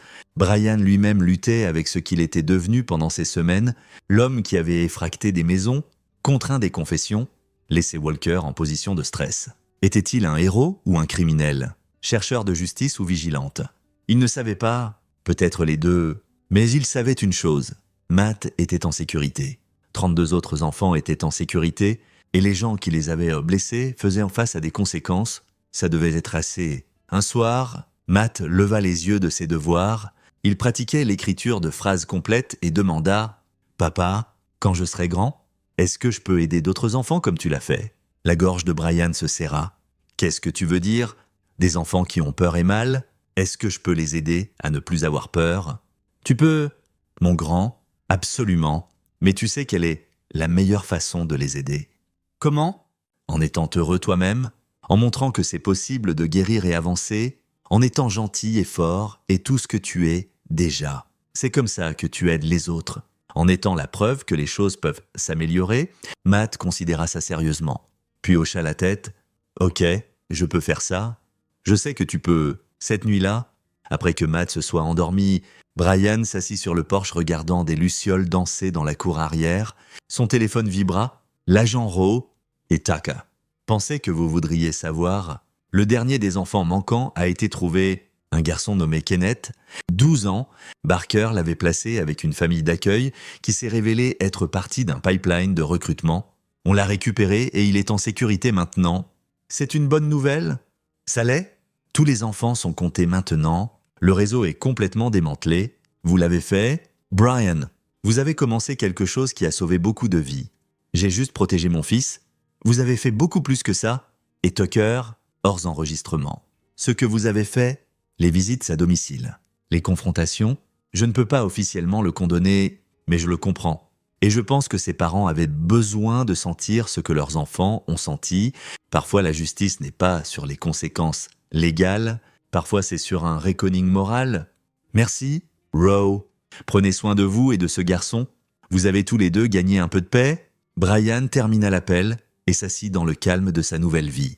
Sentant le poids des mois passés se lever lentement, ça ne disparaîtrait jamais complètement. Les cicatrices couraient trop profond, mais c'était gérable. Matt était en sécurité. C'est ce qui comptait. Tout le reste n'était que détails. À l'intérieur, Brian pouvait entendre son fils parler dans son sommeil. Un des rares rêves heureux qui avait percé les cauchemars. Quelque chose sur des dinosaures et de la glace. Des trucs normaux d'enfants. De beaux trucs d'enfants. Brian sourit, finit son café et rentra dormir dans une chambre à côté de celle de son fils. Il laissa les 2 portes ouvertes. Matt dormait mieux sachant que son père était proche. Et Brian dormait mieux sachant que Matt était en sécurité. Guérissant et lentement se rappelant comment être juste un enfant, les monstres étaient partis. L'avenir était à eux. Et ça enfin était assez. Et voilà.